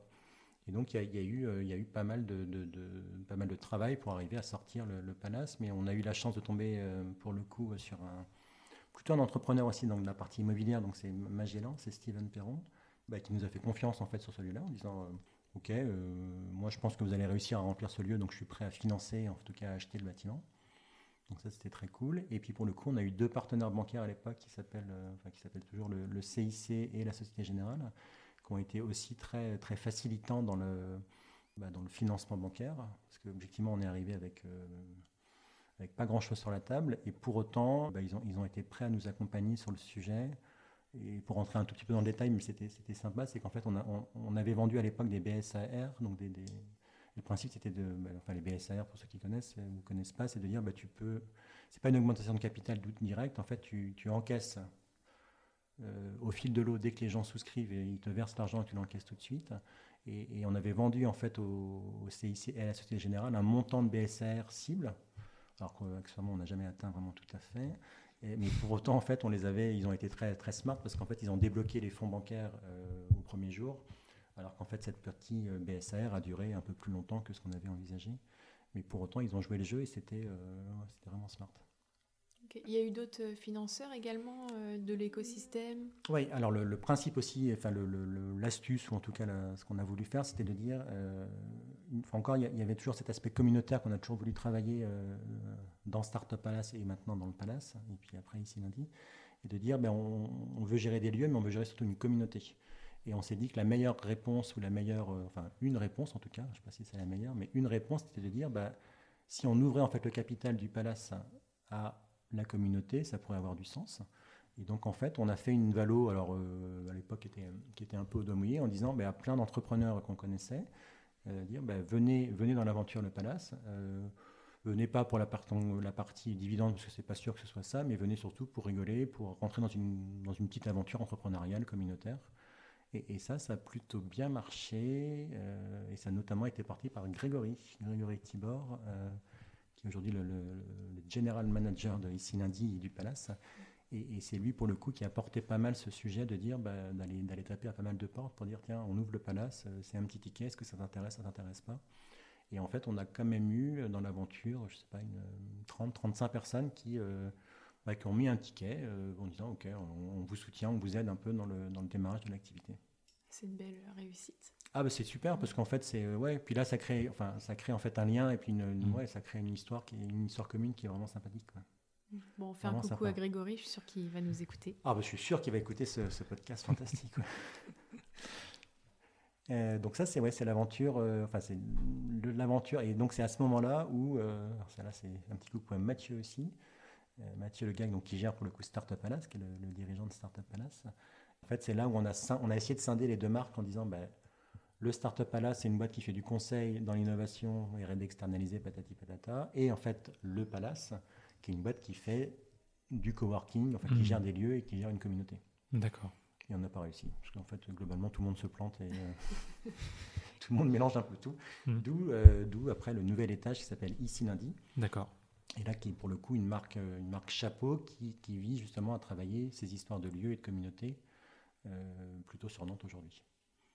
Et donc pour terminer peut-être sur l'histoire Ici Lundi, c'est de dire Ici Lundi aujourd'hui, donc on a aujourd'hui le Palace qui est un peu le navire amiral, le plus gros lieu. Donc globalement il y a un peu plus de 3000 m², il y a 350 résidents, c'est l'ordre de grandeur, avec pas mal d'événementiels. On a aujourd'hui des participations, un business dans la restauration, donc un restaurant qui s'appelle Maison Bagarre qui est rue Jean-Jacques Rousseau. Très bonne adresse. Une bonne adresse, merci. On a un autre lieu qui a ouvert maintenant il y a peut-être un an et demi, qui s'appelle Madeleine Café, donc qui est du côté au-dessus de la rue des Olivettes. Donc là, qui est à la fois un mix entre coworking et coffee shop. Et puis on a un petit lieu qui est du côté de la place François II, qui s'appelle, on l'appelait François II, je crois. Là où c'est juste un lieu, un spot où il y a 200 m², il y a donc une vingtaine de postes là-dedans. Mais donc au global, on doit gérer aujourd'hui, sur Nantes, on gère peut-être, 450 postes. Et puis, il y a des perspectives d'ouverture. On travaille pour ouvrir d'autres lieux. Tu peux nous en dire plus là-dessus ? Alors, on croise les doigts, mais c'était un travail un peu long, un peu longue durée. Mais on devrait ouvrir donc fin d'année un lieu qui s'appellera Versailles, qui sera Quai de Versailles. Et Quai de Versailles, c'est un lieu qui sont, ça correspond aux anciens locaux du MEDEF, qui ont été complètement réhabilités. Donc il y aura à la fois du logement classique, des logements sociaux, et donc un peu d'espace de bureau. Et donc nous, on prend 1300 m² là-dedans. Et donc la logique là, pour le coup, c'est une logique vraiment Ici Lundi, c'est de dire, on essaye d'accompagner les porteurs de projets ou les boîtes en fait un peu à tout leur niveau. Et aujourd'hui, on a des lieux qui sont plutôt bien adaptés pour ça, parce qu'on pourra commencer par Madeleine Café, c'est plutôt des plateaux un peu ouverts, donc tu arrives 1, 2, 3, c'est assez simple. Après, tu peux rejoindre le Palace si tu veux des bureaux plus fermés, donc faire grossir un peu ta team. Et pour le coup, sur Versailles, ce sera plutôt des plateaux qui seront dédiés à des boîtes, donc là, tu peux mettre 20, 25 personnes, voire un peu plus. Okay, donc il y aura vraiment une logique d'accompagnement dans une structure et toujours de garder cette boîte dans la communauté et la faire avancer progressivement avec nous. Et la faire rester avec nous. Ok. Et alors, est-ce que les services vont être différents à chaque fois ? Alors, oui, il y aura peut-être un peu de services un tout petit peu différents. Je pense que sur Versailles, ce sera beaucoup plus orienté. Tu auras tes propres bureaux avec sans doute des salles de réunion privatives, une petite tisanerie, un petit espace rien que pour toi. Il y aura toujours évidemment un espace central partagé, mais je pense que l'idée, c'est de travailler un peu plus ta marque, un peu plus ta communauté, ta propre identité. Alors que sur le Palace, les locaux sont plutôt... ton bureau privatif est plutôt, on va dire, comment dirais-je, frugal, c'est pas le bon terme, mais il n'y a pas grand-chose dans le bureau, mis à part des tables et des chaises. Et on a plutôt développé des espaces de travail un peu plus ouverts après, un peu plus ouverts. Donc oui, le service sera un peu différent, mais globalement, la proposition de valeur doit rester la même, c'est de dire, on te donne les moyens de travailler et d'être le plus efficace possible. Ok. Moi, j'ai une question parce que sur ton LinkedIn, il y a marqué Founder. On a souvent des experts comptables associés qui mettent expert comptable associé ou expert comptable et commissaire aux comptes. Toi, tu mets Founder. Est-ce que tu te sens d'abord entrepreneur avant d'être expert comptable ? Est-ce que tu peux nous parler un peu de ça ? Oui, de manière, ça se sent un tout petit peu, parce que là, depuis le début du podcast, je vous parle plutôt de tout sauf de compta. Mais oui, je pense que je suis plutôt, moi, ce qui m'amuse, c'est créer des projets, essayer de les faire avancer, de les créer un petit peu, les faire grandir. C'est ça qui m'anime, je pense que c'est ça qui m'amuse. Après, objectivement, le métier d'expert comptable, moi, me plaît plutôt bien aussi, parce que le côté accompagnement de porteurs de projets, challenge, mettre des tableaux de bord en place, écouter les porteurs de projets quand ils ont des difficultés, ça me plaît bien. Mais c'est vrai que je suis pas une fois encore, je suis pas un technicien, je suis pas ça m'éclate pas plus que ça, quoi. Moi, ce que je dis souvent à des prospects ou quand je fais des rencontres, c'est l'objectif pour nous, pour Yellowdit, c'est faire en sorte que la compta, on entende le moins parler, quoi. Moins on parlera de compta, plus on parlera de tableau de bord, de pilotage, de projet. Ça veut dire qu'on aura réussi notre job, quoi. Si on part du principe que le comptable, c'est parler de pièces comptables, de fichiers Excel, là où le compte d'attente, enfin, pour moi, c'est le truc, enfin, c'est la mort, quoi. Ça n'a pas de sens, il n'y a pas de valeur ajoutée, c'est déprimant, c'est tout ce qu'on veut, quoi. Ok. Enfin, en tout cas, c'est ma vision, quoi. Mais, Oui, nous, on la partage plutôt. C'est vrai Ouais. que on est plutôt de l'autre côté en tant que client. Oui, nous, nos attentes, c'est pas de parler de pièces comptables, c'est clair, c'est d'avoir un expert comptable qui nous accompagne. je pense qu'on est un peu obligé de... Enfin, en tout cas, on est obligé, je ne sais pas si c'est le bon terme, mais... En tout cas, moi, c'est ce qui m'anime et c'est ce qui anime un peu la petite team de Yellowdit. Et je crois que c'est là-dessus que tu apportes un peu de valeur ajoutée. Et puis, de manière, le métier et les outils qu'on a à disposition, de manière, évoluent progressivement et font en sorte que, objectivement, je pense que les postes de comptable un peu basiques d'il y a 10, 15, 20 ans, dans lesquels tu faisais que de la saisie, certains qui restent très très longtemps dans notre profession, quoi. Parce qu'on a des outils qui font de plus en plus, des OCR là, qui reconnaissent assez bien les pièces comptables, qui font de la pré-saisie. Enfin, on change quand même un peu la façon de travailler et je pense la façon d'aborder le métier. Chez Yellowdit, vous avez une coloration dans vos clients, sans mauvais jeu de mots. Ouais, non, il est pas mal. On a une coloration, on est très orienté plutôt, on va dire TPE, PME, donc on est vraiment sur du, entre parenthèses, petit dossier. Alors, petit dossier, pour moi, c'est un dossier qui va jusqu'à, 2 millions de chiffre d'affaires dans ces eaux-là, on n'a pas beaucoup de dossiers au-dessus. Plutôt quand même une partie conseil, plutôt conseil, et pas mal évidemment de start-up aussi, mais on n'a pas beaucoup j'ai pas de garage, j'ai pas d'industrie, enfin j'ai très peu de, c'est plutôt on va dire de l'intellectuel, enfin une prestation de service, quoi. Et c'est ça qui nous anime plutôt. Je pense que c'est là où on n'est pas trop mauvais, quoi. On n'est pas trop mauvais. Donc on va dire assez généraliste, mais oui, on ne fera pas d'industrie, on ne sait pas faire ça, quoi. Et combien de clients aujourd'hui chez Yellowdit ? Yellowdit, c'est une grosse centaine de clients, je pense, 110, 120, 130 clients. C'est à peu près ça l'ordre de grandeur. Ce qui est assez intéressant et peut-être un peu atypique, parce que moi, je ne suis pas tout jeune non plus. Enfin, je n'ai pas dit mon âge, mais vu ce que je vous ai raconté, vous allez deviner à peu près. Mais c'est que pour autant, on a quand même pas mal de clients qui sont assez jeunes, enfin relativement jeunes, enfin en tout cas qui ont une bonne dizaine d'années de moins que moi. Et ce qui est plutôt sympa, c'est comme on en a quand même quelques-unes qui sont un peu orientées start-up, donc... alors sans parler de scale-up ou autre, mais en tout cas des boîtes qui avancent assez vite. Et donc on a la chance d'accompagner pas mal de projets qui grandissent un peu avec nous. Et ça, c'est assez excitant. D'un côté, c'est excitant. Ça te remet un peu en cause tout le temps, donc tu avances un peu avec eux. Et on a la chance d'avoir ça, quoi. Donc on n'a pas, et j'en ai plein et je les adore, mais de clients qui font, je sais pas... tu es indépendant, tu as ça, tu fais 100 000 balles, 150 000 balles tous les ans, et puis chaque année le bilan, en fait, tu vas savoir à peu près ce qui se passe. On a quand même quelques entreprises qui avancent assez vite, et donc ça, c'est hyper intéressant, parce que c'est stimulant, parce que c'est intéressant.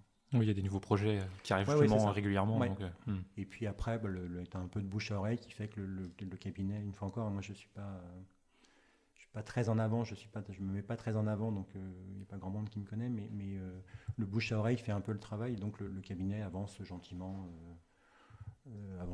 mais comme je suis pas monoprojet, vous avez compris, je suis plutôt multi-projet, j'essaie de faire avancer un peu tous les projets, et donc mécaniquement, Yellowdit est pas...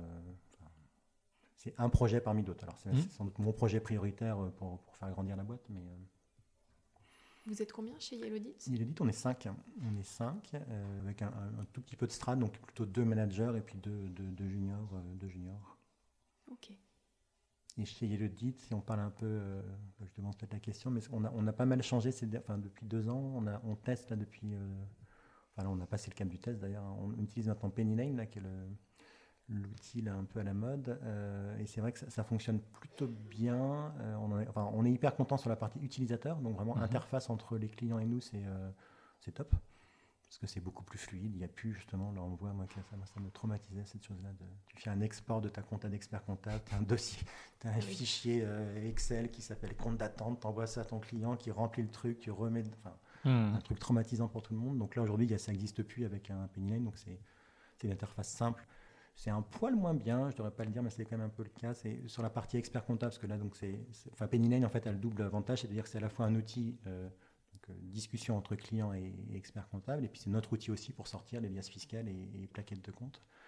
Et aujourd'hui, autant la première brique est plutôt bien, commence à être assez costaud, la deuxième est encore un peu, tout petit peu en cours de construction, donc on subit un tout petit peu ce sujet-là. Il ne faut pas en parler à mes équipes trop, parce qu'ils sont... Ils trouvent que c'est pas encore tout à fait, mais c'est vrai que c'est pas tout à fait abouti, mais ça avance assez vite, mais bon, mais en tout cas, ça reste un éditeur qui a tout compris et je trouve ça hyper intéressant parce que là, pour le coup, c'est vraiment très très différenciant d'un, je sais pas, d'un Sage, d'un Koala ou autre. C'est le jour et la nuit, quoi. Nous, on était chez ACD, qui a plutôt la réputation d'être un éditeur un peu en avance de pointe, un peu à la mode, mais c'est quand même, ça n'a rien à voir, quoi. Là, le client voit sa compta en temps réel, peut partager des éléments, peut discuter. C'est vraiment game changer. Et je trouve que là, bravo à eux, quoi. Oui, c'est ça, c'est qu'ACD, c'est plus le côté expert comptable. C'est ça. Mais après, il n'y a pas le côté client. Exactement. Nous, côté client, c'est vrai qu'on connaît Pennyline aussi. Ouais. Et pour le coup, ça marche bien. C'est surtout Jason qui l'utilise. J'en suis très content. Non, mais c'est vrai qu'ils ont réussi à faire le truc. Alors, tu avais des plateformes qui commençaient à exister. Il y avait du Time, il y avait du Conto qui commençait à aller là-dessus. Tu en as d'autres. Mais là, pour le coup, ils ont réussi en fait à faire un seul outil qui normalement est utilisable par tout le monde, quoi. Oui. Et en plus, ils sont en train de lancer l'offre aussi bancaire. Donc, oui, ça marche très bien aussi. Donc en fait, ils sont assez forts, quoi. Ils sont très forts, quoi. Ils sont très forts. Bon, après, il y a pas mal d'outils aussi intéressants, forcément. Est-ce que tu complètes sur d'autres outils ? Alors si on complète peut-être un tout petit peu, alors il y a des outils plutôt experts comptables pour nous, donc je sais plus, on a un abonnement à je sais plus quoi, qui doit être Francis Lefebvre, donc là c'est vraiment l'abonnement technique pour nous. Pour la côté client, on est en train de déployer là, un autre outil qui pour le coup fonctionne bien. Alors sans rentrer trop dans le détail, mais aujourd'hui le Pennyline fonctionne essentiellement en comptabilité de trésorerie. Donc il raisonne sur les flux. Tu mets une pièce chaque fois qu'il y a un flux bancaire parce que tu connectes tes comptes bancaires à Pennyline. Mais en revanche, la comptabilité d'engagement, en fait, tu ne peux pas avoir en fait, un compte de résultat avec la notion d'engagement. Donc, éventuellement, tout ce que tu n'as pas encaissé ou tout ce que tu n'as pas payé. Et en fait, on a connecté, c'est Pennyline qui nous le proposait aussi, mais on l'a utilisé, un outil qui s'appelait Finthesis. Et là, qui permet pour le coup d'avoir en fait un tableau de bord, un reporting en compta d'engagement qui vraiment est extrêmement bien foutu. Et donc ça, on l'a déployé là, à peu près à tous nos clients. Et donc ça complète très bien un Pennyline aujourd'hui, à date, un Pennyline. D'accord. Donc ça, c'est assez sympa. Et dans les autres outils, qu'est-ce qu'on a comme autre outil qu'on utilise un peu ? Non, après, c'est plus des outils plutôt internes. Donc on est un peu biberonné, nous, tous les outils start-up. Donc on utilise du Slack, on utilise du Notion. Slack, Notion, plutôt du Google Sheet que du tableau de bord Excel, de l'Excel. Vous avez un CRM ? On n'a pas de CRM, non. On espère que Pennyline sera notre CRM un jour, donc il commence à adresser un peu le sujet, mais non, on n'a pas de CRM. Vous l'utilisez pour quoi, Notion ? Notion, on l'utilise pas mal pour... alors sur quelques projets, on a quelques projets un peu transverses, donc là on documente un peu, chacun participe. Aujourd'hui, on le fait aussi pour les prises de notes. Quand on a des clients, en fait, on prend des notes et on les met directement là-dessus, parce qu'aujourd'hui, justement, Pennyline ne permet pas ça, difficilement ça. Essentiellement pour ça. Et puis en fait, accessoirement, moi aussi, sur les autres boîtes aussi, tout le monde utilise Notion. Donc, oui. Ça permet de garder qu'un seul outil. Voilà, ça permet de garder un seul outil. Finalement, c'est un peu ton CRM. C'est un peu mon... Oui, alors c'est un CRM qui est beaucoup plus développé pour les autres projets, pour les autres boîtes. Mais sur Yellowdit, on commence à l'utiliser un peu. Sur les autres boîtes, vous utilisez quoi comme CRM ? On utilise beaucoup de Notion et on utilise beaucoup un truc qui s'appelle Office R&D. Donc là, c'est vraiment un outil qui est lié aux espaces de coworking, donc qui permet de gérer la facturation, de gérer les contrats, de gérer ton taux d'occupation, de connecter aussi les salles de réunion. Ça permet de faire D'accord. De gérer tes lieux. C'est quoi la culture chez Yellowdit ? C'est quoi la culture chez C'est une question qui peut être un peu compliquée à répondre comme ça. Mais... alors moi, je suis pas mal biberonné, mais je le mets pas très en avant. Tous les why, les trucs de start-up, ça me parle pas mal parce que Mathieu m'en parle beaucoup. On fait quand même pas mal d'ateliers là-dessus. Non, la culture d'entreprise, pour moi, je pense qu'elle elle est assez simple. Il y a deux, trois valeurs que j'essaye de pousser en avant. Je pense que la première, c'est une notion de proactivité, de dire, moi je déteste, mais d'une manière générale, en fait, enfin je déteste, c'est un mot un peu fort, mais ça m'agace un peu plutôt, d'avoir des personnes qui ont un problème et qui n'ont pas de solution. Ça peut me fatiguer un peu. S'il n'y a pas de solution, c'est qu'il n'y a pas de problème. Ou c'est que... on peut le dire comme ça, ouais. Mais j'aime bien que les équipes, et je pense que chacun peut le faire, en fait, de dire, ok, j'ai un souci, j'ai une difficulté, mais je viens avec un début de réponse ou un début de réflexion, et pas de dire, j'ai un problème, je pousse le problème à quelqu'un d'autre. Donc je pense que c'est une des valeurs qu'on essaie de mettre en avant. Donc c'est proactivité, c'est autonomie, enfin ça tourne autour de cette valeur-là. Je pense que la deuxième, c'est un peu le plaisir. Enfin, on essaye d'avoir du plaisir dans ce qu'on fait. Le principe d'ici lundi, enfin, on a appelé ça ici lundi, c'est de dire il faut que le lundi soit la plus belle journée de ta semaine. Alors évidemment, on préfère quand même toujours le week-end, je pense, mais ça participe quand même un peu à ce sujet de dire il faut que les conditions de travail, il faut que la façon de bosser, ça reste du plaisir. Et on passe quand même pas mal de temps au boulot, donc autant que ce soit sympa. Donc on travaille un peu ces sujets-là, donc faire en sorte que les relations qu'on peut avoir, les relations entre nous soient cordiales, soient sympas, qu'on passe du bon temps ensemble, qu'on rigole, enfin qu'on mette en tout cas des conditions de travail qui permettent d'arriver sur cette notion de plaisir. Et je pense que si elle est plus, il faut que les gens sortent, parce qu'autrement on est à côté de la plaque. Et une fois qu'on a déjà ces deux-là, je pense que c'est pas mal, quoi. Et puis après, évidemment, ça c'est la base, c'est un peu de professionnalisme, enfin d'efficacité. Donc on est tous là quand même pour exécuter, pour faire un job, donc il faut quand même qu'il soit à peu près bien fait. Mais bon, ça c'est un peu la base, c'est un petit peu la base. Vous êtes un costume ou plutôt t-shirt ? Il y a les mix, alors plutôt chemise pull, costume, non, oui, on fait une blague, alors un peu chez Elodie, mais un peu au Palace aussi, quand on voit quelqu'un avec une cravate, il y a quasiment une alerte enlèvement qui est déclenchée, parce que, non, ouais, c'est vrai que mais même dans nos amis banquiers, là, parce que donc, pour ceux qui ne connaissent pas, donc le Palace, il y a à la fois l'espace coworking, mais il y a encore les bureaux, il y a il y a une agence du CIC qui est encore présente. Je crois que même les collaborateurs du CIC ne mettent plus de cravate, quoi. Donc ouais, non, costume, non, pas beaucoup de costumes. Alors j'ai des questions un peu plus personnelles sur toi. Est-ce que tu as toujours voulu devenir associé d'un cabinet, ou créer ton cabinet, ou créer des entreprises ? Ouais, je pense. Alors inconsciemment, je pense que oui. Je pense que dans tout le parcours là que je vous ai un peu décrit, je pense qu'il y a un truc qui est un peu en ligne rouge, c'est la notion de pouvoir être maîtrisant sur ce que je fais, enfin en tout cas avoir les manettes un peu de ce que je fais. Et donc oui, je pense que la question de créer mon cabinet ou d'être entrepreneur, c'était un peu c'était un peu une logique, une suite assez logique, quoi. Dans chaque projet, j'ai des associés et évidemment on discute, mais je pense que j'ai quand même besoin d'avoir une position un peu, enfin en capacité en tout cas de faire avancer les idées que je peux avoir. Et ça, ouais, je pense que c'est quelque chose qui m'anime pas mal, quoi. Je pense que je serais assez malheureux aujourd'hui dans un ensemble un peu gros où je serais un parmi 10, 50, ça me... Ouais. Je crois que j'aurais un peu de mal là-dessus. Mais du coup, Yellowdit, ça n'a pas une vocation à grossir plus que ça aujourd'hui ? Alors, Yellowdit, je vais associer mes deux managers. Donc là, c'est quand même la volonté de dire... alors, moi, je travaille quand même beaucoup, la notion de collectif est quand même assez important chez moi. Dans le Palace et tous les autres projets, on a à chaque fois entre 20 et 30 associés. Oui. Donc ça, il y a un peu de monde. Et donc, c'était assez cohérent que Yellowdit, ce soit comme ça aussi. Ouais, donc oui, non, c'est une volonté qu'on réfléchisse à plusieurs. Après, je pense quand même... Ouais, enfin non, mais de plus en plus, en fait, je suis en train de lâcher un peu là-dessus. J'avais un peu tendance à dire qu'il faut quand même que je sois majoritaire, ou en tout cas une position un peu forte dans la table de capi pour pouvoir porter des projets. Mais je pense que, notamment grâce à Grégory, qui est un peu là-dessus, même si je suis plus majoritaire, parce que c'est le cas maintenant, c'est pas dramatique, et ça permet quand même de faire avancer les projets, quoi. Ok. Et alors, comment tu gères justement ton temps par rapport à tous ces projets ? Ça, c'est la question piège. Non, je gère pas très bien, je pense. Je pense que j'ai trop tendance à me laisser porter ou guider un peu suivant ce qui se passe. J'aime bien mettre un peu mon nez ou regarder des points, mais non, je pense que, alors j'ai quand même un peu progressé, mais je pense que le focus aujourd'hui, il est quand même beaucoup sur Yellowdit. Donc de dire, il faut que Yellowdit grossisse un peu, se structure un peu. Donc là, je passe quand même la majorité de mon temps, une bonne partie de ma journée, c'est quand même là-dessus. Enfin, au moins une moitié de ma journée, c'est là-dessus.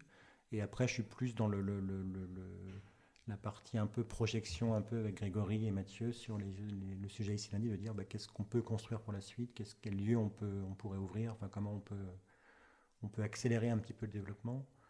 Mais pour le coup, à chaque fois, il y a des DG, en fait, des personnes qui pilotent en fait les projets. Donc sur Startup Palace, aujourd'hui, c'est Mathieu qui fait ça, il le fait très bien et bien mieux que moi. Sur ici lundi, c'est Grégory et Kitri qui sont les deux aux manettes. Sur Maison Bagarre, il y a les cuistots et puis une gérante aussi. Enfin, donc il y a à chaque fois en fait des porteurs de projets qui peuvent être associés ou qui ne le sont pas, mais c'est plutôt aussi la vocation de les associés qui sont aux manettes. Et en fait, c'est une question de confiance une question de confiance.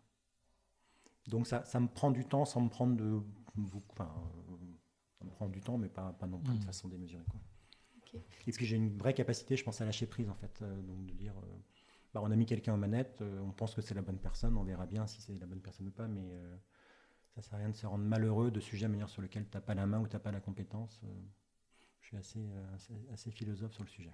Ok, c'est intéressant. Est-ce que tu peux nous raconter comment vous êtes organisé, alors surtout chez Yellowdit? Tu parlais de confiance, comment fonctionne le télétravail, l'organisation générale, les horaires? Alors les horaires, il n'y en a pas vraiment. Chacun fait un peu ce qu'il veut, un peu quand il veut. Alors, on essaie quand même de se croiser de temps en temps, mais c'est... chacun est assez souple un peu sur le sujet. Le télétravail, c'est pareil, il n'y a pas de règles très, très calées. Enfin, la seule règle, c'est prévenir quand tu es là, tu n'es pas là. D'accord. Donc ça, c'est assez simple. On est tous passés... je les ai tous passés... Enfin, on a signé un accord d'entreprise qui permet à tout le monde d'être en forfait jour aujourd'hui. D'accord. Donc, que ce soit un collaborateur junior ou un des managers, là, ils sont tous en forfait jour. Justement dans cet esprit de dire, en fait, tu es responsable du job que tu fais, tu es plutôt autonome sur ce que tu fais. Donc même si tu fais que de la TVA, tu es autonome sur ta production de TVA, donc on le fait comme ça. Donc ça, c'est tout nouveau, parce qu'on a signé ça en fin d'année, donc depuis en 2023, là, tout le monde est en forfait jour. Bon, ça permet aussi d'éviter les questions de saisie des temps, de machin, de trucs qui sont un peu... Alors, on saisit nos temps pour suivre un tout petit peu nos marches quand même, mais bon, ça évite éventuellement des sujets d'heures sup, de contentieux, enfin de trucs comme ça. Il y a ça. Non, après, en termes d'organisation, il n'y a pas grand-chose. On essaye, on se contraint, enfin, c'est pas une contrainte d'ailleurs, mais au moins de se croiser comme une fois par semaine, d'avoir un temps collectif pour faire un lancement de semaine, pour savoir un peu qui fait quoi cette semaine et comment on le fait. Et puis après, en organisation un peu plus fine, c'est surtout les cadres de l'équipe qui produisent quand même beaucoup. Objectivement, ça fait assez longtemps que je ne mets plus les mains dans l'outil de prod. Moi, mon job, c'est vraiment plutôt d'aller voir des clients, des prospects, et puis de m'occuper aussi un peu des autres projets, quoi. Okay. C'est ça l'organisation, et objectivement, ça fonctionne plutôt... ça fonctionne plutôt bien, parce qu'en fait, il y a une sorte de deux niveaux, quoi. Il y a de la prod un peu au fil de l'eau avec des responsables de dossiers qui maîtrisent très bien les dossiers, qui ont une bonne relation avec les clients. Puis moi, je peux arriver derrière, des fois en support, sur des sujets un peu plus... soit un peu plus compliqué, soit juste des fois une prise de recul en disant en fait reformule-moi ce que tu as dit à Antoine ou à Sophie, mais en fait des fois en reformulant c'est le client qui fait la réflexion et l'évolution dans son cerveau, et puis la solution elle surgit. Ok, donc Antoine et Sophie, c'est les deux managers, c'est Antoine Genet et Sophie Barbaron qui bossent avec moi maintenant depuis... alors Sophie, ça fait un peu plus longtemps, ça doit faire 5 ans, 6 ans, et puis Antoine a rejoint l'aventure il y a 2 ans et demi, 3 ans maintenant, avec un parcours qui est rigolo, c'est que... J'imagine que vous allez me poser la question un moment sur la partie marque employeur, etc. Mais lui, il a découvert en fait Yellowdit, je ne sais plus trop comment, mais lui, il venait de Maison du Monde. Il gérait en fait la partie contact client à la Maison du Monde. Il avait fait un peu le tour du poste et en fait, il s'est dit, tiens, je repartirais bien ou je testerais bien un cabinet comptable. Et il est tombé sur Yellowdit, je ne sais plus trop pourquoi, mais en tout cas, il est tombé chez moi, c'était rigolo. Ok. Ouais. Enfin, c'est rigolo parce que pour le coup, on est quand même très différents. Lui est plutôt quelqu'un de très rigoureux, très... Dans les couleurs, on avait fait les couleurs, enfin, je ne sais plus comment ça s'appelle, là, mais vous savez, on a différentes couleurs, là, à savoir si c'était rouge, jaune ou je ne sais pas quoi. Oui. Lui, il a un petit côté rouge, un petit côté rouge. Moi, je suis plutôt un côté violet, un peu rêveur. Et donc, c'est hyper intéressant parce qu'on est très complémentaires. Enfin, on a une base commune qui est de dire on respecte beaucoup l'autre et la vie des autres. On met de l'empathie et la façon de bosser, mais pour autant, on a une rigueur ou une façon d'aborder les sujets qui est très différente. Et donc, c'est hyper complémentaire parce que même Sophie, en fait, a un côté aussi beaucoup plus carré, beaucoup plus rigoureux que ce que je peux avoir. Et le côté peut-être un peu moins structuré ou plus libre, je ne sais pas dire grand-chose, mais c'est assez complémentaire, quoi. Ok. Et du coup, tu vas les associer, si j'ai bien compris. Oui, c'est ça. Et alors, ça va se faire quand l'avocat sera disponible. Je je suis... S'il écoute ce podcast. Non, mais elle s'y est mise un petit peu. Oui, donc là, sur le premier trimestre, ils seront associés. Oui. Ouais. Ok. Et ils sont diplômés ? Ils ne sont pas du tout diplômés. Sophie, je ne suis pas sûr qu'elle ait envie d'aller sur ce sujet-là. Antoine, en revanche, a lancé là, a déposé son dossier auprès de l'ordre. Donc, il devrait commencer le parcours stage d'expertise comptable en 2023. Là, je ne sais pas exactement quand, mais oui. Il va aller là-dessus. À côté de tous tes projets, est-ce que tu as d'autres passions, hobbies ? Passion. Alors, comme je disais au tout début, là, j'ai la chance d'avoir on a la chance d'avoir 4 enfants avec ma femme. Donc, ça nous prend un petit peu de temps. Donc, je ne sais pas si c'est une passion, mais en tout cas, c'est une réalité qui est assez présente. Parce qu'ils sont... il y en a un qui commence à grandir, mais les autres sont encore assez petits. Donc, ça me prend pas mal de temps. Dans ce que j'aime bien, enfin, il y a 2 sujets que j'aime bien. Moi, j'aime vraiment pas mal la mer, enfin, tout ce qui est... je suis vraiment bretonne dans l'âme. Donc aller me balader sur la mer, faire un peu de voile, ça me plaît pas mal. Aller nager un peu, je nage un peu aussi, ça j'aime bien.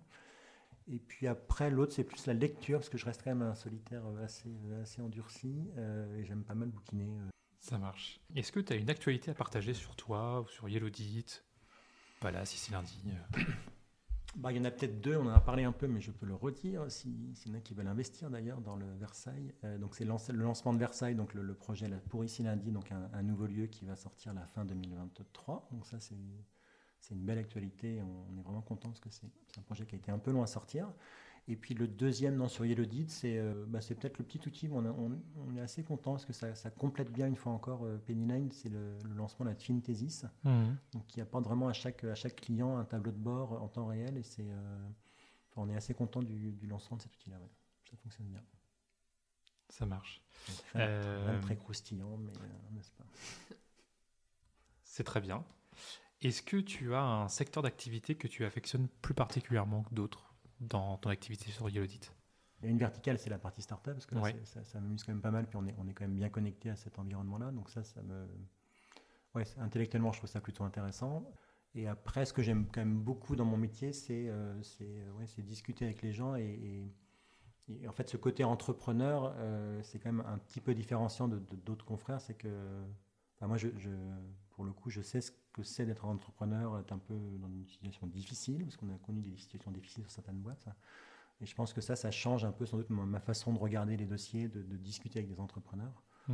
Et donc, je pense que c'est un mix un peu entre start-up, culture start-up, gérer des projets start-up, plus ce côté entrepreneur que je peux avoir. Et fait que je m'amuse bien là-dessus, et on aime plutôt bien ça. Ouais. Tu nous as dit que tu n'étais pas trop actif sur les réseaux sociaux. Voire pas du tout. Hein. Non, je suis pas, parce que je sais pas en fait pourquoi je le suis pas, mais je pense que je prends pas le temps. C'est vrai que moi je suis admiratif de personnes. On se suit tous un peu dans la profession.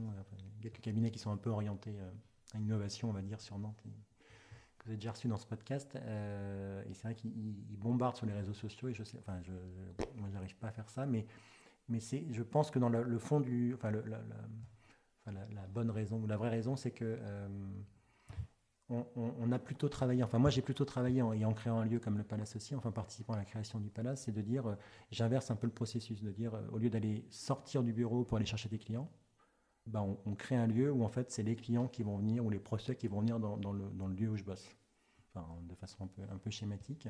Et c'est vrai que j'ai jamais été un grand fan de tous les événements, et c'est pas très bien, parce qu'il faudrait que je participe un peu plus, mais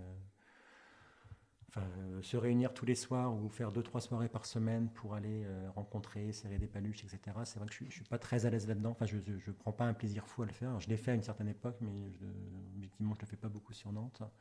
Et donc, de fait, mon actualité, elle est pas... il n'y a pas grand-chose à raconter non plus tous les jours, quoi. Je ne vais pas au salon Atlampol, je ne vais pas au machin, au truc, ou aux 10 ans de je ne sais pas qui. Je ne suis pas beaucoup présent dans ces événements-là. Donc, je pense que c'est pour ça en partie qu'on n'a pas beaucoup il ne se passe pas grand-chose sur LinkedIn ou autre. Il n'y a que LinkedIn d'ailleurs. C'est sans doute pour ça. Mais c'est vrai qu'on pourrait essayer de faire un petit peu plus, mais ça veut dire aussi, à ce moment-là, il faut donner un peu si tu publies 2-3 sujets, il faut qu'il se passe quand même quelque chose, quoi. Après, je vois, moi, il y a pas mal d'experts comptables qui partagent un peu les news, un peu les nouvelles lois de finances, choses comme ça sur les réseaux, à destination entre autres de leurs clients. Toi, du coup, tu le fais de façon différente. Je le fais. Alors moi, je vais pas le faire sur les réseaux sociaux. Je pense qu'on va faire des fois des petites publications, des mailings en fait, où on va partager quelques éléments. Et on est sans doute plus dans une information un peu one-to-one où en fait, comme en fait la base de notre métier c'est quand même de la TVA qui est souvent mensuelle. En fait, tu as l'occasion ou l'opportunité d'avoir ton client tous les mois.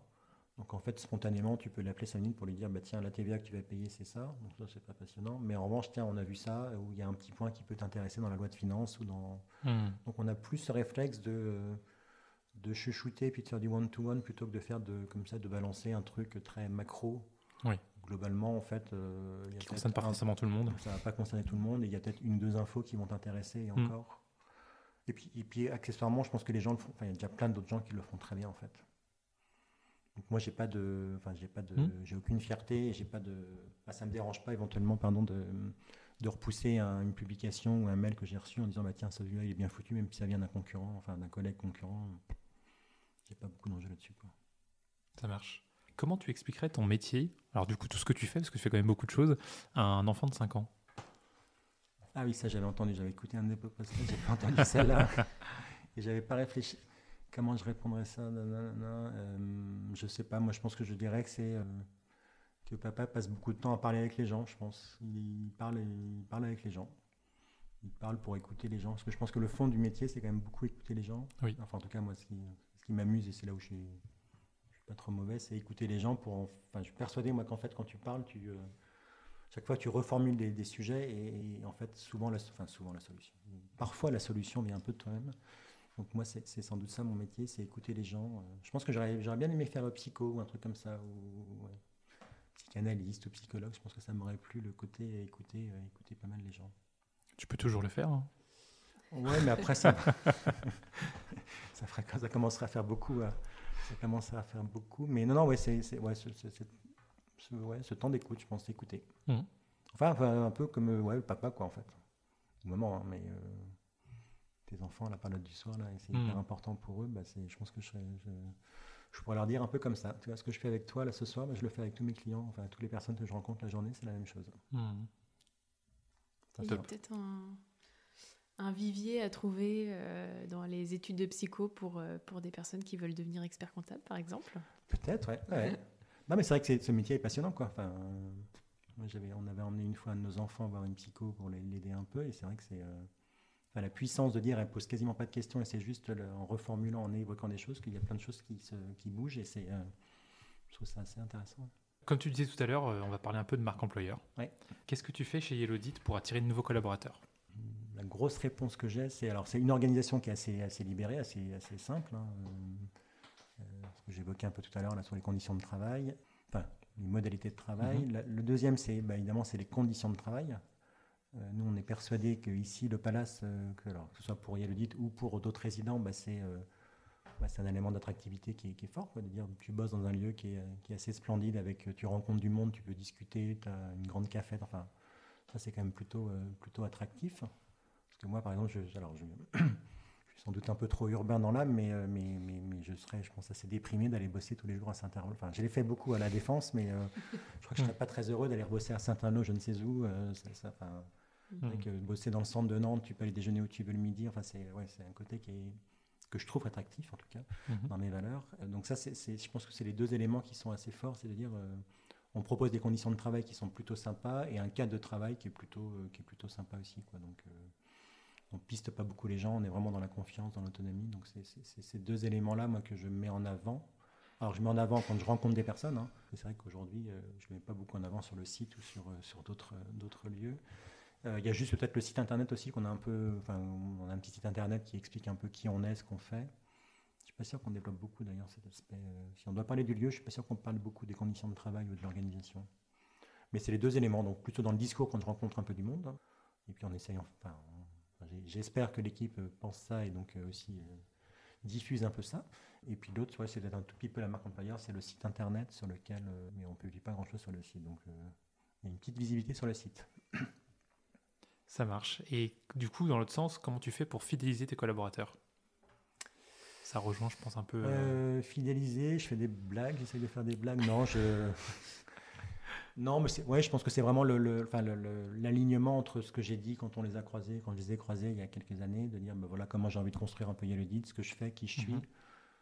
Je pense qu'il y a sans doute une petite faiblesse, hein, mais il y a quand même un bout d'affection aussi sur ce qui je suis moi, enfin la personnalité qui est sans doute pas l'expert comptable traditionnel qu'on peut croiser. Donc ça, il y a un bout d'attachement là-dessus. Mais c'est ça, ouais, c'est leur donner les moyens d'avancer, de se construire, de se former, d'être autonome dans ce qu'ils font. Mais pour autant d'avoir une exigence qui est quand même un peu forte, parce que on est tout petit, donc en fait si sur les 5 il y en a un qui bosse pas, ça va se sentir assez rapidement, puis ça se voit assez rapidement. Mais aussi transparent sur ma contribution dans Yellowdid, c'est ça. Voilà, je suis pas un technicien, je suis pas là à 100%, donc c'est un mode d'organisation qui est un petit peu différent aussi. Mais je crois que ça se passe plutôt bien. Et étrangement, ça m'a touché un peu. Donc je sais que dans les deux profils, il y en avait un, j'évoquais là Antoine et Sophie, un qui était plutôt Antoine qui était spontanément intéressé par l'association puisqu'il a quand même en ligne de mire donc le passage du diplôme, enfin ça donc ça semblait assez naturel et je savais que Sophie spontanément je pense que c'était quelque chose qui l'intéressait pas, enfin parce qu'on en avait parlé il y a 1 ou 2 ans, elle m'avait dit attends, moi Yellowdid c'est sympa mais ma vie c'est autre chose, donc très bien, ça me va très bien. Et en fait, quand je lui ai proposé, elle a dit ah ouais, maintenant je suis prêt à y aller. Enfin, elle avait bougé dans sa façon d'appréhender le sujet et ça a été une belle. Ça m'a fait assez plaisir, ça. Qu'elle me dise oui. Enfin, elle me dit oui. Ouais, je pense qu'elle avait compris sans doute un peu plus ce que j'ai essayé de faire, comment je fonctionnais. Enfin, en tout cas, on se comprenait encore mieux. Et j'ai trouvé j'ai trouvé que c'était un beau cadeau qu'elle me faisait. Ce qui est bien, c'est que tu n'es pas resté, toi, sur ton, entre guillemets, la question que tu l'avais posée il y a 1 ou 2 ans. Ouais. Et que tu as quand même reposé la question. Ouais, pour moi, sur ça ses a envies. Du sens, quoi. Ça a vraiment du sens. Ouais. Enfin, ça avait du sens pour elle, enfin pour tout le monde, quoi. Trop bien. Est-ce que tu recrutes en ce moment ? Ah, je pense qu'on recrute tous en ce moment. On essaye tous de recruter. Je crois qu'on essaye tous de recruter. Oui, l'idée, c'est qu'on recrute sans doute quelqu'un, alors son post-période fiscale, donc soit avant l'été, soit après l'été, pour l'intégrer gentiment. Mais oui, on est plutôt dans une période de recrutement. Enfin, on est vraiment à l'écoute de tous les profils qui peuvent arriver, parce que ça se développe gentiment. Donc, on a quand même un petit nœud de dire, si on était un peu plus nombreux, on pourrait sans doute accélérer un peu plus.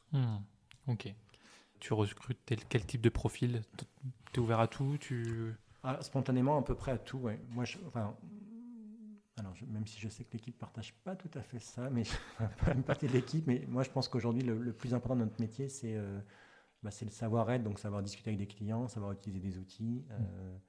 Alors, évidemment, il ne faut pas être une quiche en compta ou faut rien, mais je pense que c'est presque plus facile aujourd'hui de se former à la compta, mais d'avoir des bases et un acquis qui est je sais parler, je sais écouter, je sais mettre de l'empathie, je sais développer une relation plutôt que la compta. Donc, c'est vrai que spontanément, si quelqu'un n'a jamais fait de compta, on n'a pas la taille, je pense, encore pour accepter des profils comme ça, mais quelqu'un qui peut être comptable d'entreprise, qui a fait un bout de diplôme de DPECF ou un BTS ou je sais pas quoi. Enfin, moi, j'ai pas de.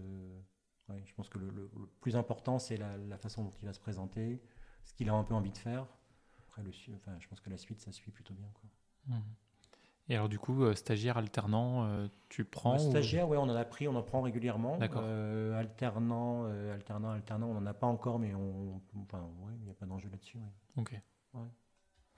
Non, au contraire, je trouve que c'est intéressant.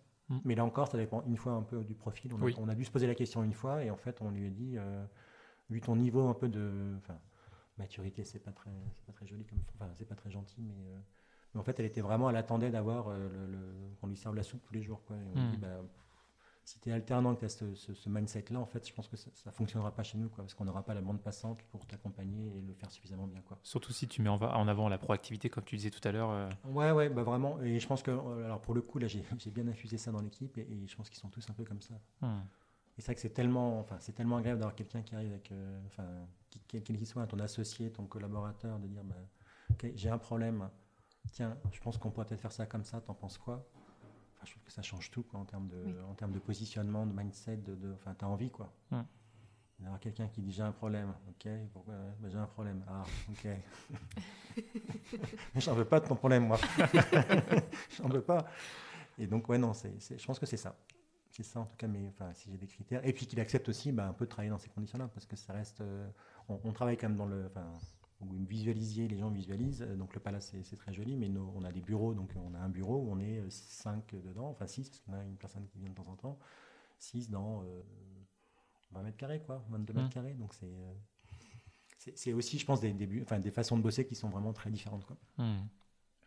Oui, mais bon, même si le bureau peut être petit, il y a tout l'espace commun autour. Oui, en fait. mais c'est juste c'est différemment, positionné différemment. Non, mais pour connaître d'autres confrères, c'est pas tout à fait. Oui. C'est pas, la construction de leur bureau sont un peu différents. Donc là, c'est. Bon. Mais après, c'est vrai que le cadre est magique. Enfin, en tout cas, c'est un élément en tout cas d'attractivité qui est fort et d'épanouissement pour l'équipe. Ouais. Oui, pour ceux qui connaissent pas le Palace, il faut venir voir. C'est vraiment très sympa. Merci. Oui, c'est vrai que tu nous as parlé de lecture tout à l'heure et ça m'intéressait de savoir quel livre tu pourrais recommander. Oh, la question piège. Pourtant, on la pose pas tout le temps. Hein. Ouais. Alors, attendez, qu'est-ce que je suis en train de lire comme bouquin? Qu'est-ce que j'ai bien aimé récemment? Si, alors j'aime beaucoup, mais je sais plus Alors, j'aimais beaucoup et j'aime pas mal encore. C'était, mais on n'a pas de connectivité ici, donc ça se trouve, je vais dire le mauvais nom, mais c'est Amin Malouf, je crois. Alors, c'est pas le musicien, mais c'est un écrivain qui fait pas mal de petits romans, enfin, pas des romans qui sont un peu, alors, limite philosophiques, mais aussi un peu de découverte de pays, notamment dans l'Asie, dans la Perse, et c'est des romans qui me font en tout cas beaucoup rêver. Mais je sais plus si c'est Amin Malouf ou pas. Ah si, c'est ça, c'est Amin Malouf. Ça, je trouve que c'est des bouquins qui sont assez formidables. Enfin, en tout cas, c'est vraiment un échappatoire qui est fort. Qu'est-ce que j'aime bien aussi? Alors, ce que je suis en train de lire, la bio du fondateur de Patagonia, là. Ok, super intéressant. Alors ça, c'est incroyable, parce que c'est... Enfin, tu te dis, ils ont un temps d'avance, c'est monstrueux, quoi. Parce qu'il met tout... moi, je considère que je suis encore sur des problématiques très basiques de dire, faut que mes salariés soient à peu près épanouis, moi aussi, qu'on gagne un peu d'argent, mais ça va pas beaucoup plus loin pour l'instant. Et eux, le gars, au bout de 5 ans, il pensait déjà qu'à comment je fais pour que mes produits consomment le moins d'énergie possible, soient le plus durable. Il construit sa boîte autour de réflexions qui sont quand même... c'est assez admirable. C'est Confessions d'un entrepreneur, c'est ça? Oui, c'est ça. Ouais, et ça, c'est vraiment... je trouve ça magique, moi, comme bouquin. Là, tu as beaucoup d'humilité derrière quand tu lis ça. C'est marrant, en anglais, c'est « Let my people go surfing ». Ouais. Ça te ressemble bien. Typiquement, il disait, en fait, dans le début du bouquin, il disait, moi, ma boîte, j'ai construit, alors c'est plutôt avec des copains, des connaissances, des machins, et en fait, les gens vont surfer quand ils ont envie, quoi. Donc, t'as la houle qui arrive, mais tu vas surfer. Tu verras ton truc après, c'est assez surprenant. Et dans les bouquins qui étaient bien, et ça, je le conseille aussi à mes enfants, mais je trouve que c'est tellement bien, c'est les Zweig, les biographies les biographies qu'a fait Stefan Zweig. Il avait fait ça sur Marie-Antoinette, il a fait ça sur Fouché, et je trouve que c'est extrêmement bien écrit, et ça se lit très rapidement. Mais là, je fais des bouquins que j'ai lus il y a quelques années, parce que là, dans les récents, il n'y a rien qui me vient. Enfin, si, sauf Patagonia. Ok. Mais je trouve que ça fait du bien. Enfin, là, moi, comme je suis un peu dans un mode... ce que je propose à mes clients, je pense que c'est ma façon d'être aussi un peu, en fait, de m'isoler et de lire des bouquins, ça me fait réfléchir, avancer sur des sujets. Et donc, j'y prends pas mal de plaisir. Puis c'est un moment de calme. Parce que les enfants, c'est sympa, mais c'est un peu bruyant. Moi, j'ai une dernière question pour toi. Ok. Si tu étais un compte comptable, lequel serais-tu? Et pourquoi? Je sais pas, j'ai des comptes divers, là. Alors, peut-être pas, produits divers ou charges diverses. Enfin, je sais pas trop ce que tu mets dedans, mais il faut le mettre, tu l'utilises un peu. Enfin, quelque chose d'un peu brouillon, mais pas si brouillon que ça, spontanément. Ok. Voilà. Enfin, pas être trop. J'aime pas être trop rangé dans une case, quoi, en fait. C'est ça. J'aime pas trop ça. Donc, être à l'écoute, être divers, ça me va plutôt bien. Top. Génial. Merci beaucoup, Benoît. C'était très Benoît. Intéressant. Ouais. Merci pour l'exercice. Et puis, à bientôt. À bientôt. À bientôt. Merci d'avoir écouté cet épisode. N'hésitez surtout pas à le partager autour de vous et à nous mettre une bonne note. Ça nous fera super plaisir. Et si vous recherchez un poste en cabinet d'expertise comptable, rendez-vous sur lamaconta.co pour voir les dernières offres d'emploi. Si vous avez des besoins sur le recrutement et la marque employeur, toute l'équipe de Lamaconta se tient à votre disposition pour vous accompagner. Nous sommes Jason et Audrey, cofondateurs de Lamaconta. À bientôt sur Génération Comptable.